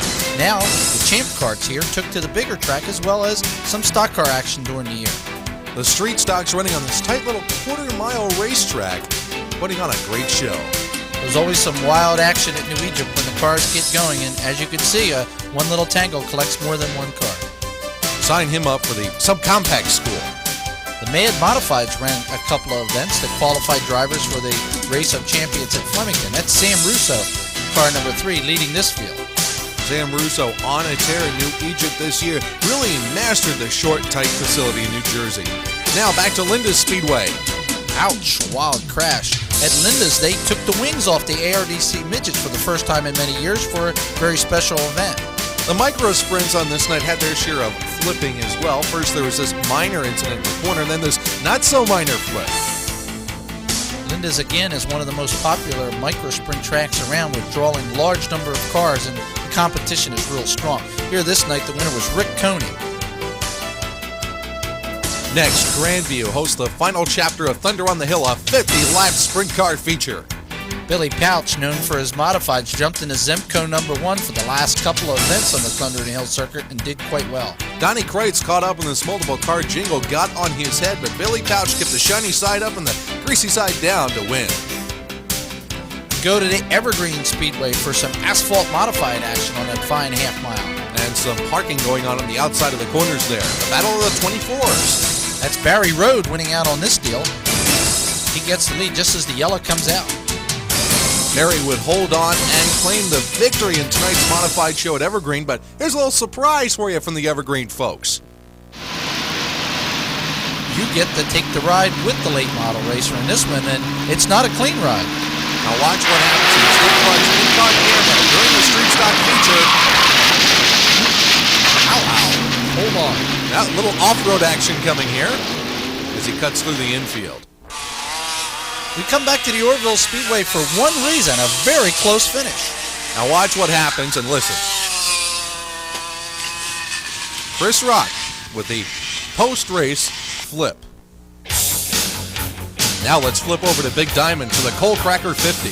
This is annually the biggest race of the year at the Big Diamond Raceway, and on hand, East Windsor hot shoe Billy Pouch, and he was part of the show. Pouch took the night off from a regular show at Windsor to come play for the big payday and dueled with Kenny Brightbill as they diced in and out of lap traffic during this contest.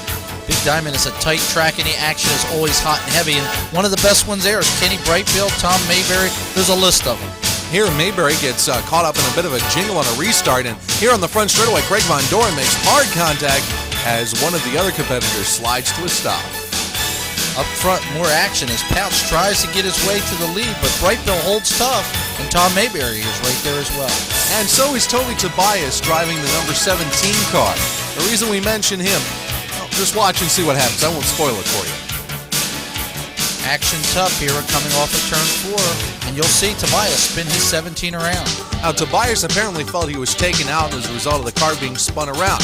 He went so far as to start arguing with Dwayne Howard and a couple of other competitors in the field. This gave him the black flag by the starter, and he was sent to the pits. Later, problems ended up having Tobias thrown out of the track for the rest of the year. Kenny Brightbill threw down the gauntlet, though, and picked it up as he picked up the victory. We move to the Penn National Speedway for their big race of the year, the Lehigh Valley 100. This time it was another Tobias, but he was not in the center of controversy. It was Ronnie Tobias driving the blue car number 100, here ducking to the inside of Larry Solomon to take the second spot.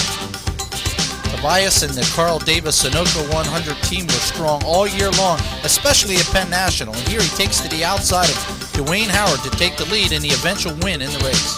Congratulations, Ronnie Tobias, winner of the Lehigh Valley 100 at the very fast half-mile Penn National. We move on to Oswego for Budweiser Classic Weekend. The Budweiser International Classic, traditionally the biggest super modified event in the United States. This year's contest had plenty of drama. Gary Morton sat on the pole as the field came down for the green. Long-distance events such as the Classic have more than just speed involved. You also have to pace yourself and plan pit stops. And that played a large part in this event.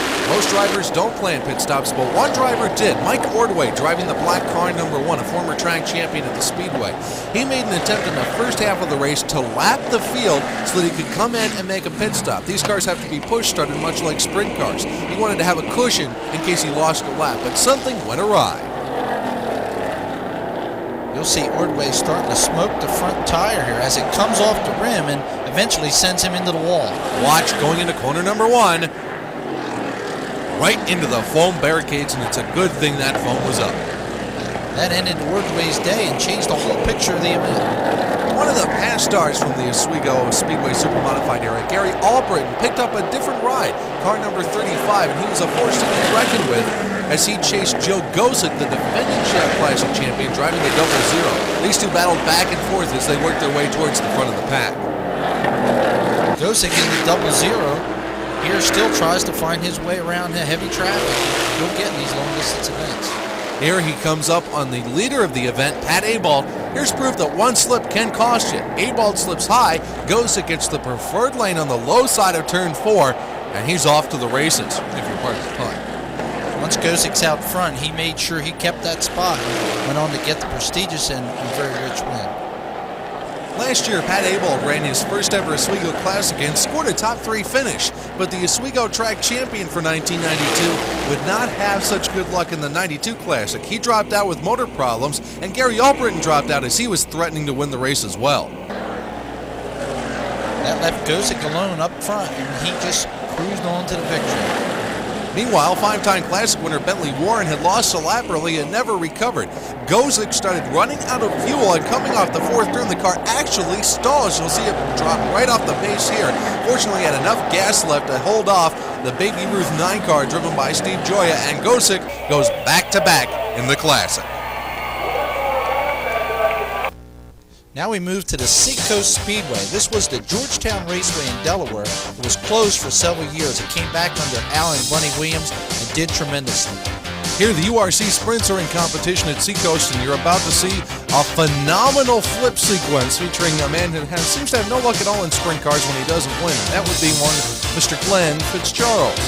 URC had not been at the track in many, many years, and Fitzgerald wished they had taken one more day off. Wow, what a hard hit. He was knocked unconscious, but later revived himself and he was okay in a close finish.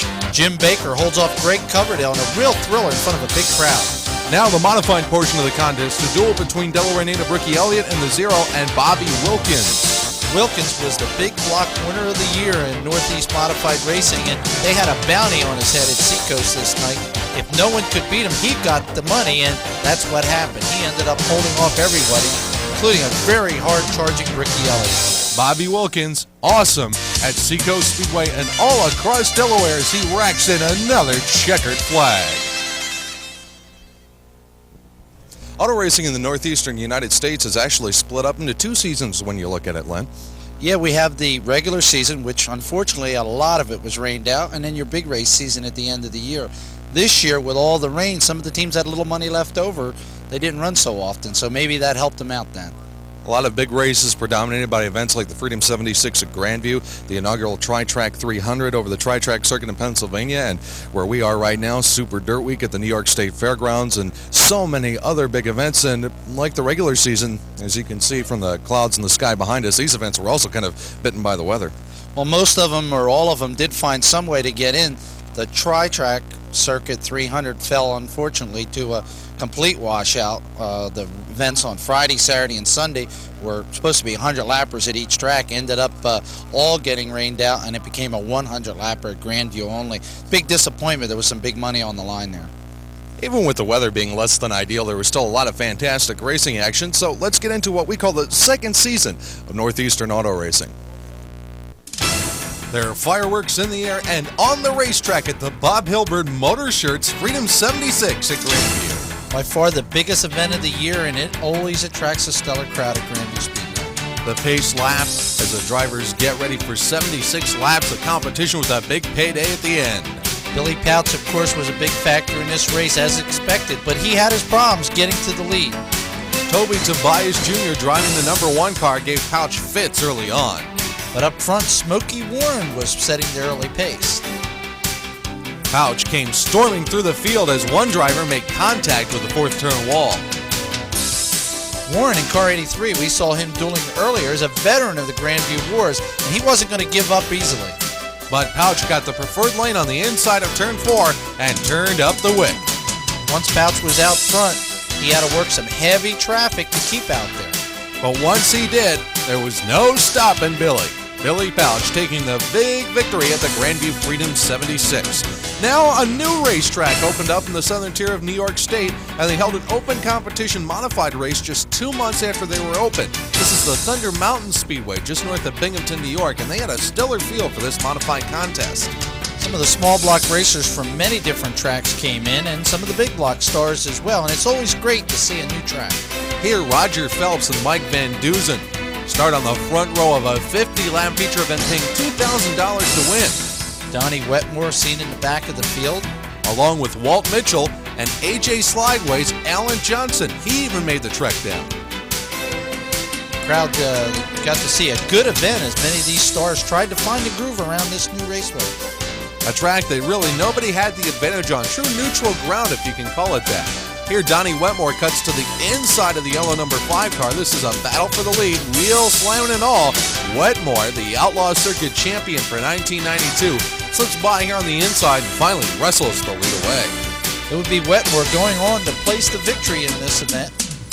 Donnie Wetmore, always a threat on the Central New York small block circuit, adds a new racetrack to his win portfolio.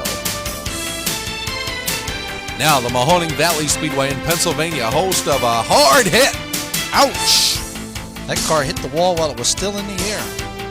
A tough hit, but the driver was okay. Modified action at Mahoning, fast and furious on this tight cereal bowl-shaped racetrack.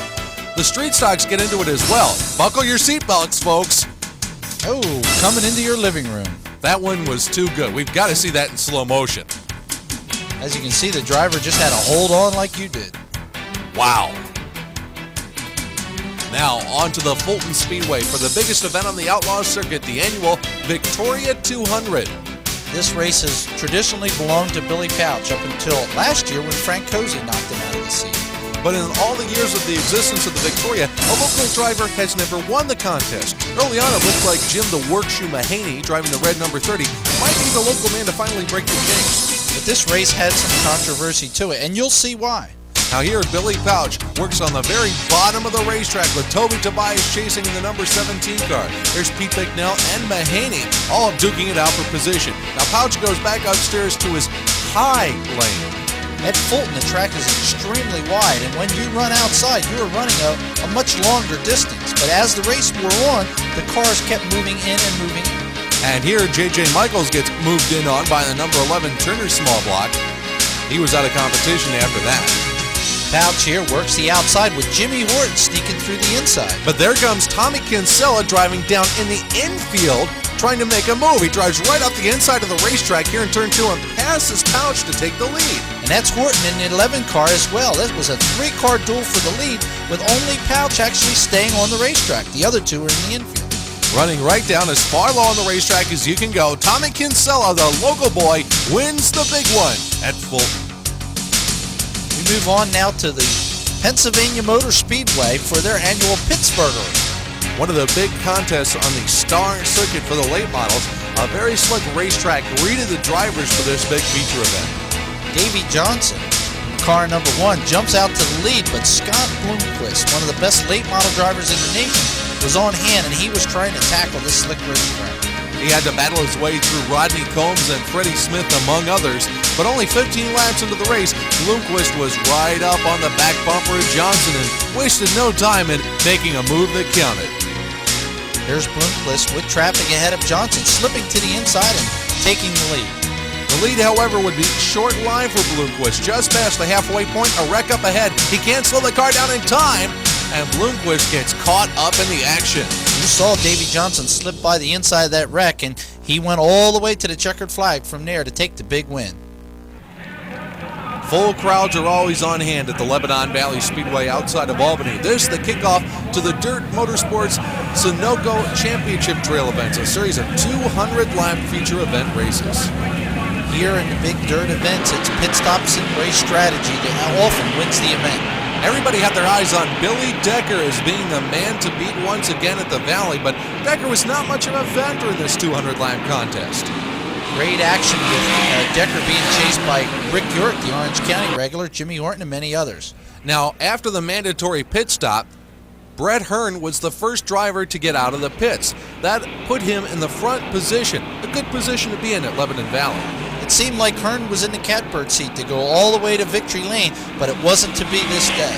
Doug Hoffman was giving chase from the second spot, driving the Billy Taylor Coors Extra Gold #1. And Bob McCready, surprisingly good at the Valley, running in the third spot. Now, pay attention. This is a very key moment of the race. This is Jack Johnson in the pit area getting some work done on the rear end.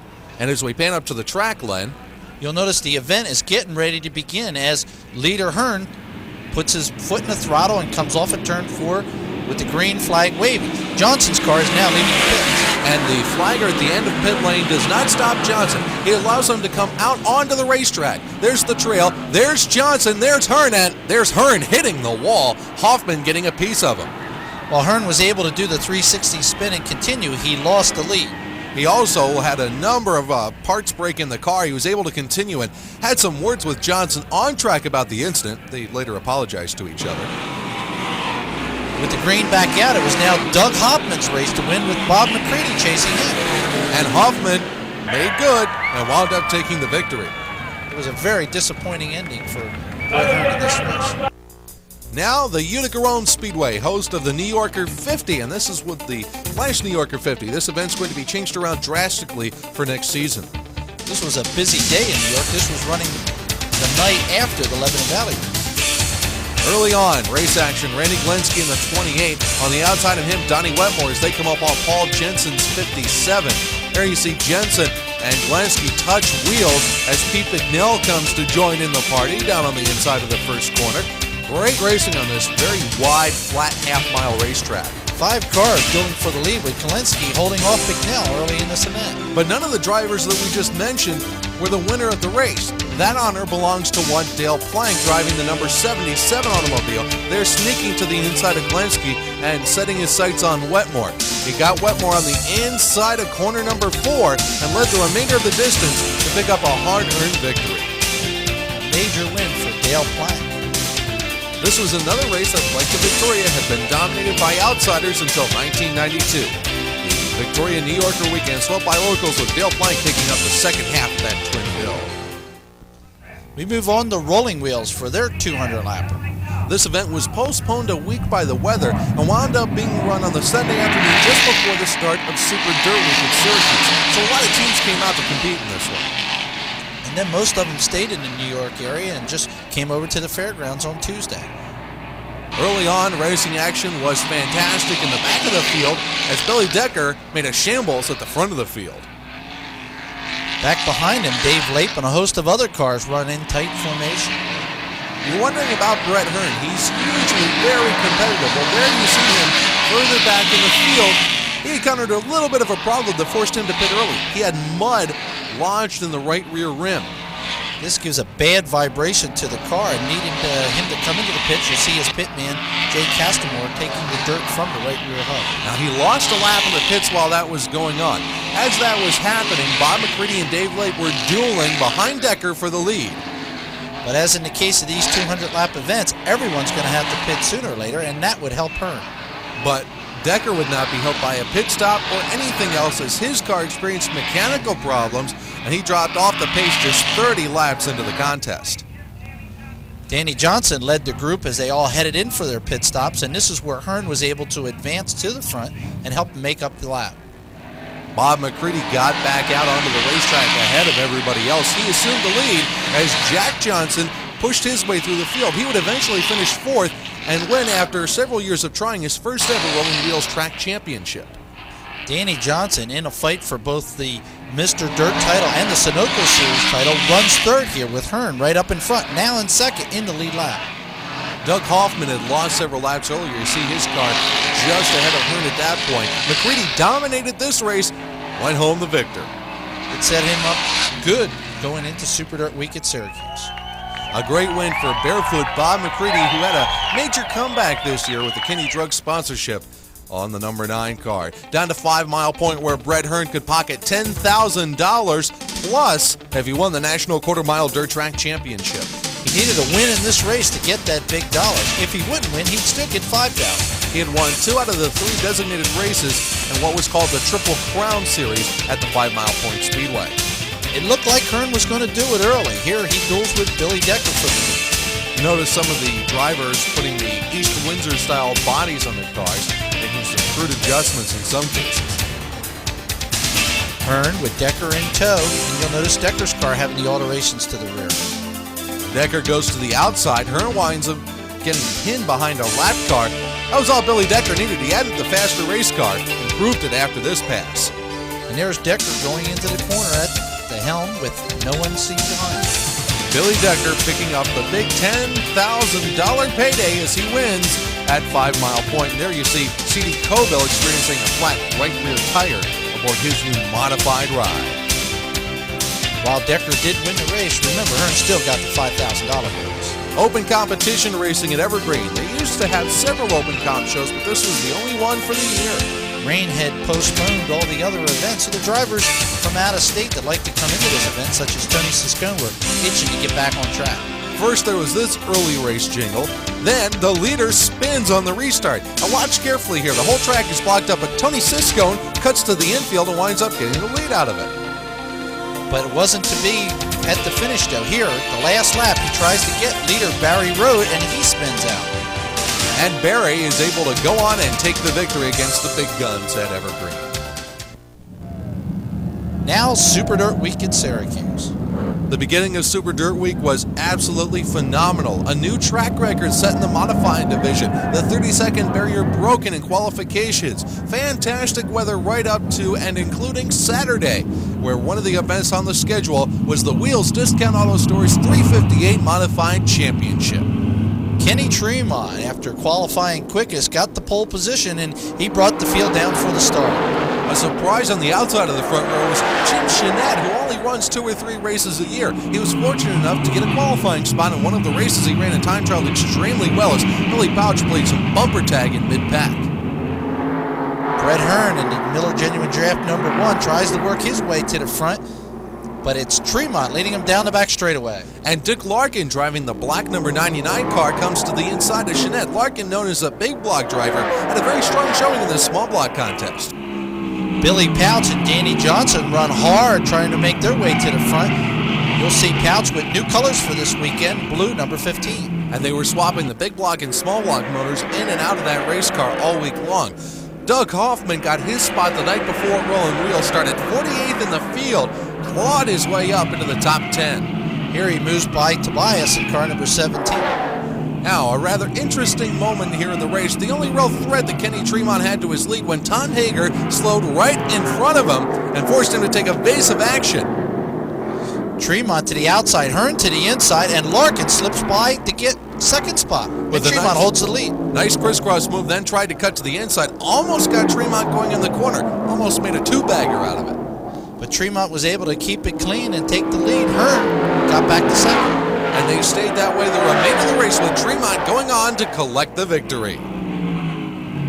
Tremont in car number 115, a usual big block runner, but got a spot and did real well in the race. Congratulations to Kenny Tremont. The other half of the doubleheader on Saturday at Super Dirt Week is, of course, the World of Outlaws, this year the champion Spark Plug Nationals. After the wreckage and carnage of 1991, a lot of people were skeptical as to what would happen this year. Boy, did they get a surprise. First, they wondered how many cars would come, and a lot of cars come. In a PA car, Lance DeWeese set fast time. Alongside of him on the front row was Kenny Jacobs, who had picked up a brand new ride, but lurking in the front of the pack, as always, the king of the Outlaws, Steve Kinzer. Sammy Swindell, who you would expect to be a top contender in this race, had crashed in practice and was out of the event. So with Kinzer moving towards the front, one had to wonder how good a race this was going to be. There was one wild card in the field. He'd come up after Dale Blaney came around to bring out the caution flag. Jock Hodenschild in the Casey Luna Ford number 10 would be the star of the day along with Kinzer. Now look at how far back he was as Kinzer's behind Ed Lynch. Then look how close he gets coming through turn 3. Hodenschild had that Ford hooked up, and it was a fantastic race from here on in. As you can see, the back ends of these sprint cars darting around, showing the speed that they're doing. They threw caution to the wind as they worked lap traffic. Haudenscheld sneaks to the inside in the narrowest part of the racetrack in turn 2, steals the lead away from a surprised Kinzer who cannot get around Ed Lynch's number 2 car. A watch coming into the corner. Howden's leading Kinzer really barrels into the corner. While this is going on, Johnny Herrera in car number 29, a red car, will pop into the picture often. He was not far off the pace. He would run in the 3rd spot as on this restart, Kinzer took the lead from Haudenscheld, who really had to twist the car to keep from hitting him. As you notice, because of the speeds, the distance between the two changed quite rapidly. It looks like Kinzer has a big lead, but this isn't over yet. They come sliding and dicing through the corner and down the front stretch. Here comes Haudenscheld yet again, and there's Herrera right behind them as they come into the corner. Len Kratheim in car number 3 is the car up in front, and he's running strong enough that he's not easily passed. But Haudenscheld goes to the same maneuver again on the inside of turn 2 and steals the lead away from Kinzer. But still, they can't get by Len Kratheim in car 3. Kinzer almost makes a pass on the outside of turn 3, almost gets passed by Herrera in the process, but has to fall in behind. As you notice, Haudenscheld almost went off the track coming off the 4th turn. He was so low. And then coming into the corner, still behind Kratheim, Kinzer outbraved Haudenscheld to take the lead. These drivers had a handful of race cars. You could see the cars darting all over the racetrack. But in the end, it was the king of the outlaws, Steve Kinzer, who muscled his race car to victory in one of the most exciting sprint car races in history. There was doubt if there would be another super sprint race in Syracuse, but after this one, you know they'll be there for many years to come. And in an uncharacteristic show of sportsmanship, Steve Kinzer comes up and gives a hearty congratulations to Jack Haudenscheld. Won him many fans from the huge crowd that was on hand. That set the stage for Sunday and the granddaddy of them all, the richest race on dirt, the Miller Genuine Draft 300. And Len, the weather that we've been referring to, well, it bit Super Dirt Week here pretty hard. It looked like the race would actually be run on Monday, but track crews and fans worked in the track, and the race began. Even though it was slick, you could see the tire marks right in the speedway. A fantastic field of race cars paced by rookie Ricky Elliott starting for the 3rd position. Made for a fantastic early portion of the race. The drivers really weren't able to string out that much in the early going because the track conditions were not ideal, so there was a lot of close racing throughout the field. There was some early pit strategy where drivers came in and got some fuel, thinking it might rain again, and then you had some people using softer tires. Now here, Ricky Elliott dances to the inside of Jimmy Horton in the Active 2. Elliott driving a brand new Troil coilover car he just purchased the week before. He's followed by Doug Hoffman, who had also taken delivery on a Troil 4-coil the week before Syracuse. These 3 guys hooked up into an exciting duel early in the race as they ran away from most of the field. Meanwhile, further back in the field, Danny Johnson was slowly but steadily working his way forward, as was Frank Gozzi driving the orange and white number 44. There were so many question marks in this race as it wore on into the darkness. Here's Frank Gozzi in car number 44, always one that used fuel economy. Would this work out? Would the race be short? Brett Hearn, hanging back, did not have the fastest car in the field and ironically did not want to have the fastest car in the field. He was content to sit and watch everybody else play out their hand. Meanwhile, back up front, it was Jimmy Horton and Doug Hoffman running 1-2. Hoffman, so snake-bit so many times, has never won the Miller Genuine Draft 300. Here, he went to the inside of Horton, the pole sitter in the event, and going into turn number 1, outbraves him to take the lead. Hoffman and Billy Taylor have been trying for many years to win this race, either as a team or as separate commodities, but both keep having their problems, despite always being up front. Listen to this. Jimmy Horton blowing the right rear tire apart on the Active 2, right on the front stretch. Barely kept the car off the wall, got into the pits, came back out without losing a lap. Now he's at the tail end of this pack of cars as the first round of pit stops get underway. The pits were also wet, and many people were concerned about that, but the drivers used their head, tiptoeing through the wet area. You could see the water coming off of them as they get their first stop. Bob McCready, the outside pole sitter, coming in for his pit stop. It was a very good one that put him in good position as the green flag came back out. But the man in the best position, Frank Jarzembowski, he didn't pit, and at lap 100, he got that $10,000 bonus money. And that was about all his tank could have for him, because he had to come in and pit the next time around. Jarzembowski's crew they didn't care. Their main goal was to get to lap 100 and get the $10,000. So even though they lost a lap on this gas and go pit stop, it didn't really bother them all that much. Had it rained at that point, he could have won it all because the lap 100 mark is past halfway. Dick Larkin got into the Miller 300 by winning the non-qualifiers race. He actually led a few laps after Jarzembowski dropped out, but then he too ran out of fuel. You can see Larkin struggling to keep the car straight so he can head around to the pit area. Now here's a key moment. Randy Glenski in the 28 has come around the actual leader of the race, the 35 of Toby Tobias Jr. All these drivers are going in for their second round of pit stops at about the lap 115 mark in the race.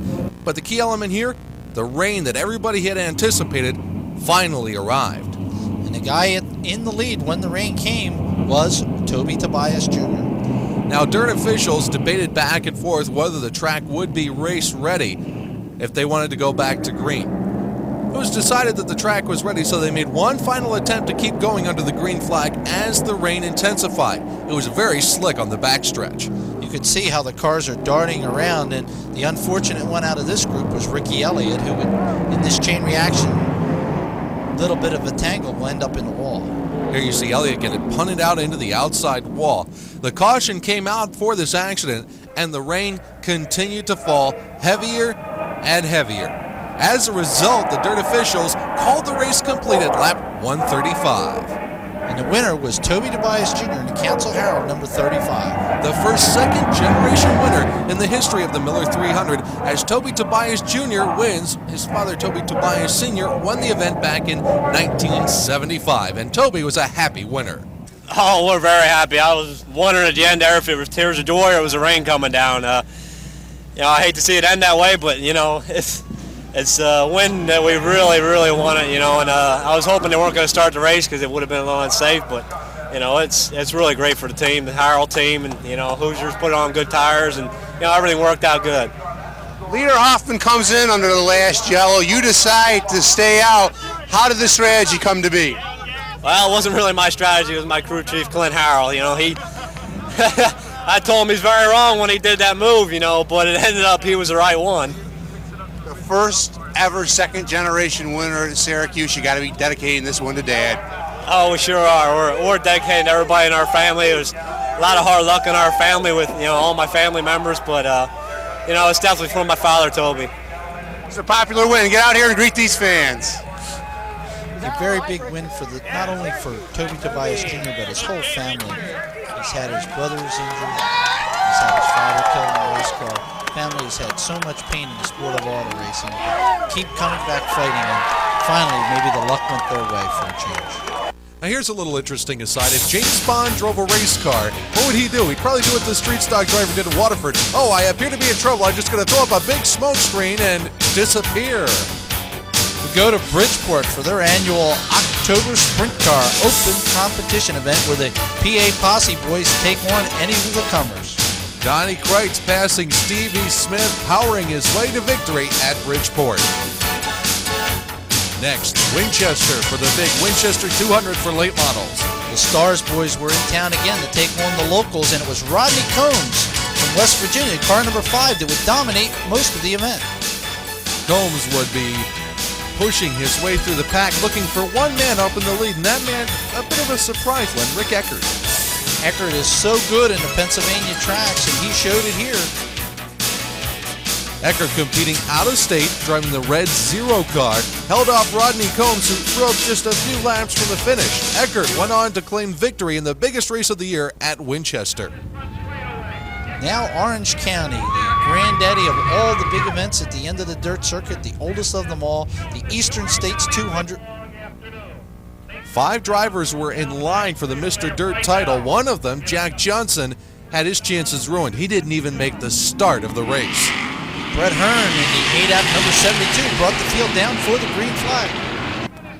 Doug Hoffman, one of the other key notables in the Mr. Dirt title chase, broke a front end hind joint early in the race. That put him out of contention for the Mr. Dirt Championship. Billy Decker's poor finish also knocked him out. It was a 2-horse race between Brett Hearn and Danny Johnson. And those two would duel during the event for the win. Here they are up front with Hearn and Danny on the outside.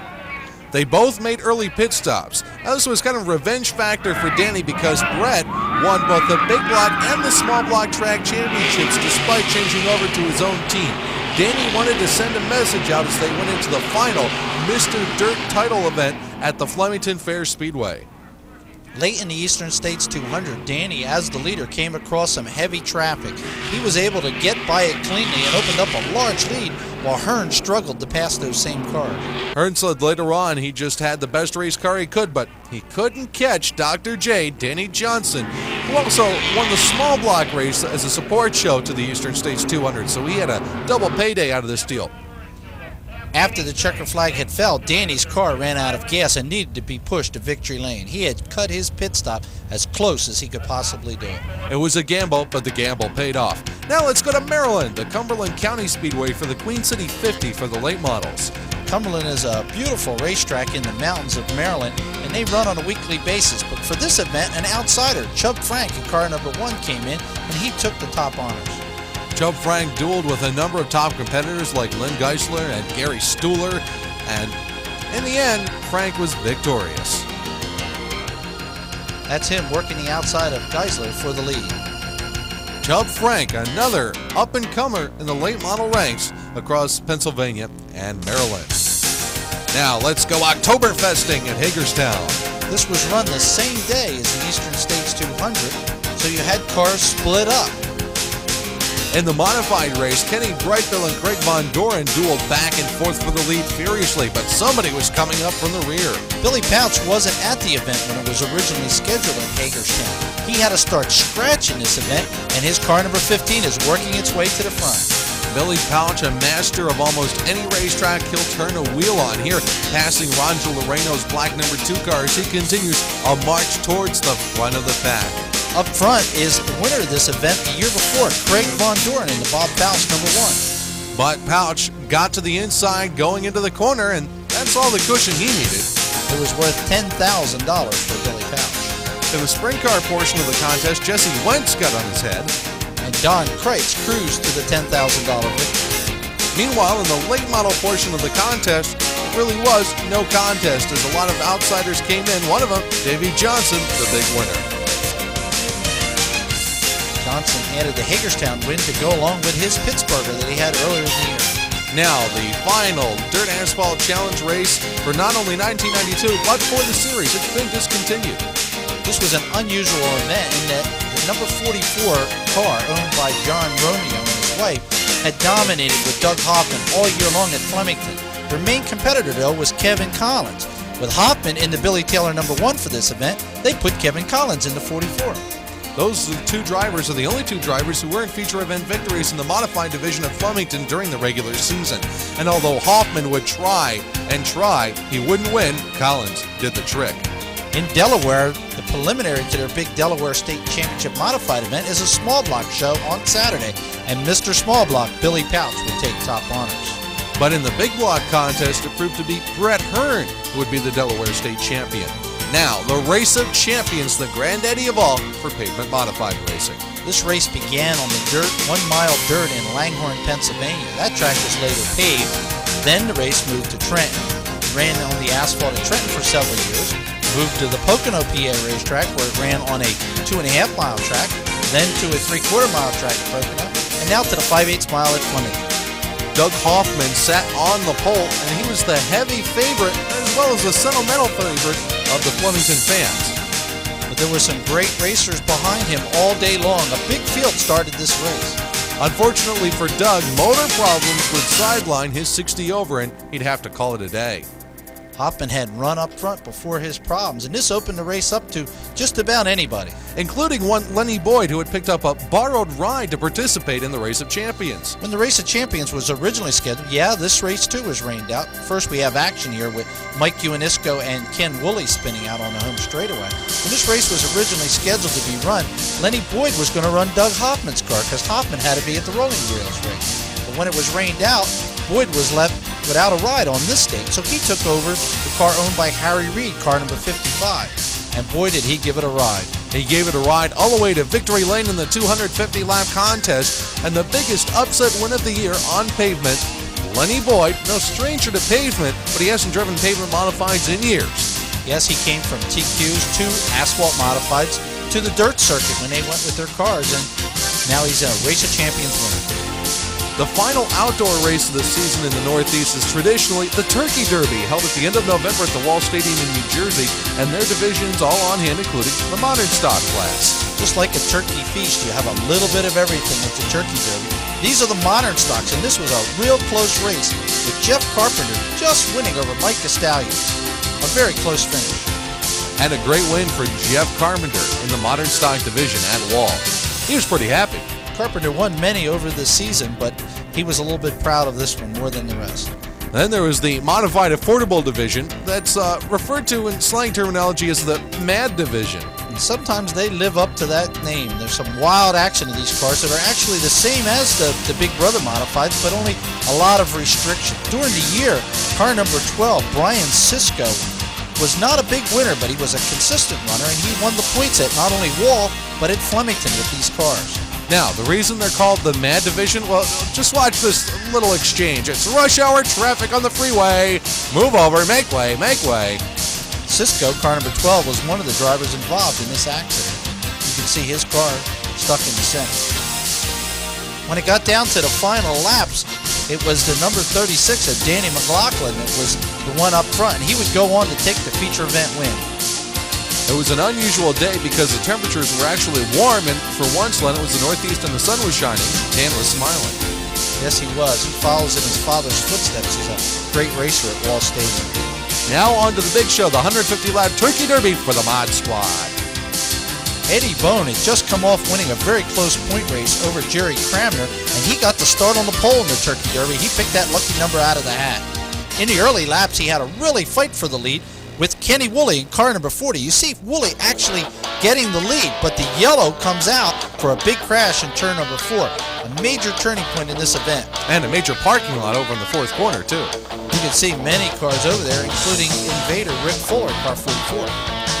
Tony Sisko, usually tough to beat in the Turkey Derbies, mired in the back of the pack for most of the race. It was a single file line for a good portion of the race, but look out, not single file here.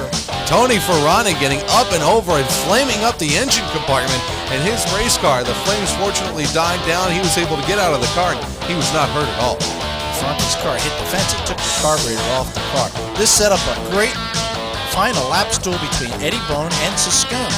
And you'll see Siscone on the rear bumper of Bone right down to the finish, but that's where he finished, on his bumper. The winner was Eddie Bone for the second time in this event. And although that wrapped up auto racing in the northeastern United States in 1992, there's still a couple of things we have to talk about. One of them, the brand new Dirt Motorsports Hall of Fame and Classic Car Museum on the grounds of the Cayuga County Fair Speedway in Weedsport.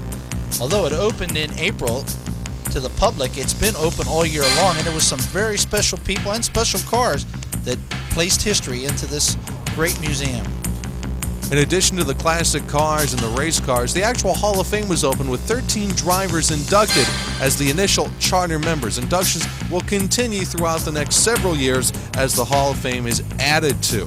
This is a very special occasion on opening day 1992 as the opening of the Hall of Fame coincided with the opening of the Cayuga County Fair Speedway and their 1992 racing season. And Len, many great legends were on hand as Dirt President Glenn Donnelly officially welcomed everyone to the opening of the museum. There's, of course, museums for all forms of auto racing, and it's great to see the drivers of stock car racing that cut their eye teeth and made this sport what it is today get their due honors. Here you see how the actual Hall of Fame induction ceremony was initiated with the plaques up on the walls. And one of the drivers that was inducted, the Tampa Terror, also the general manager at Orange County, Will Cagle. That was yesterday. In today's era, Billy Pouch remains one of the top drivers. In this event at the Delaware State Championship, Pouch showed how good of a driver he is, coming up and through the field several times, but tire problems continued to hinder him. He didn't win the race on this occasion. Of course, we've already told you that Brett Hearn won this affair, but Pouch holds a bigger distinction in Northeastern modified racing. Once again, he won the most races in the Northeast, 37 feature events he took during the year to win the Area Auto Racing News Award for most wins. Congratulations to the driver from New Jersey, Billy Pouch, as he is the Northeast's winningest driver in the 1992 racing season. although I'm sure he would have traded in bad luck like this for good luck, Lenny.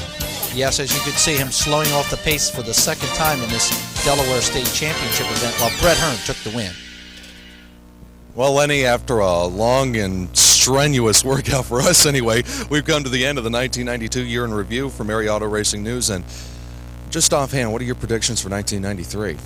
Well, we opened the tape talking about new people, new teams, and we're looking at those same question marks as we look ahead to 1993. We have question marks of who might drive for this guy and that guy, and out in western or central Pennsylvania, Williams Grove, we're going to have new promoters, and that's the anchor of that whole circuit there. So now what are the rules going to be? And we start all over again. So it's going to be another interesting year.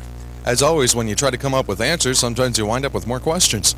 Well, that's why we print every week with the Area Auto Racing News, because those questions slowly become answered, and we'll have to see what happens. And if you haven't bought your subscription to Area Auto Racing News yet, do so. You'll get 50 issues a year for one great low price. We hope to have another tape ready for you next year, too. I hope you like this one. We mixed it up a lot this year, and we'll see what happens next year. Hopefully next year won't be as mixed up as far as the weather goes, Lenny. Yeah, it can't get much worse. We can look for some sunshine, hopefully, and all the racers can make a little bit more money, and certainly the promoters of the events. I'd like to thank all the drivers, the fans, the promoters, and everybody involved with motorsports in the northeastern United States for making 1992 the successful year that it was in spite of the weather. For Lenny Sammons, this is Paul Small. Until next time, we'll see you at the races.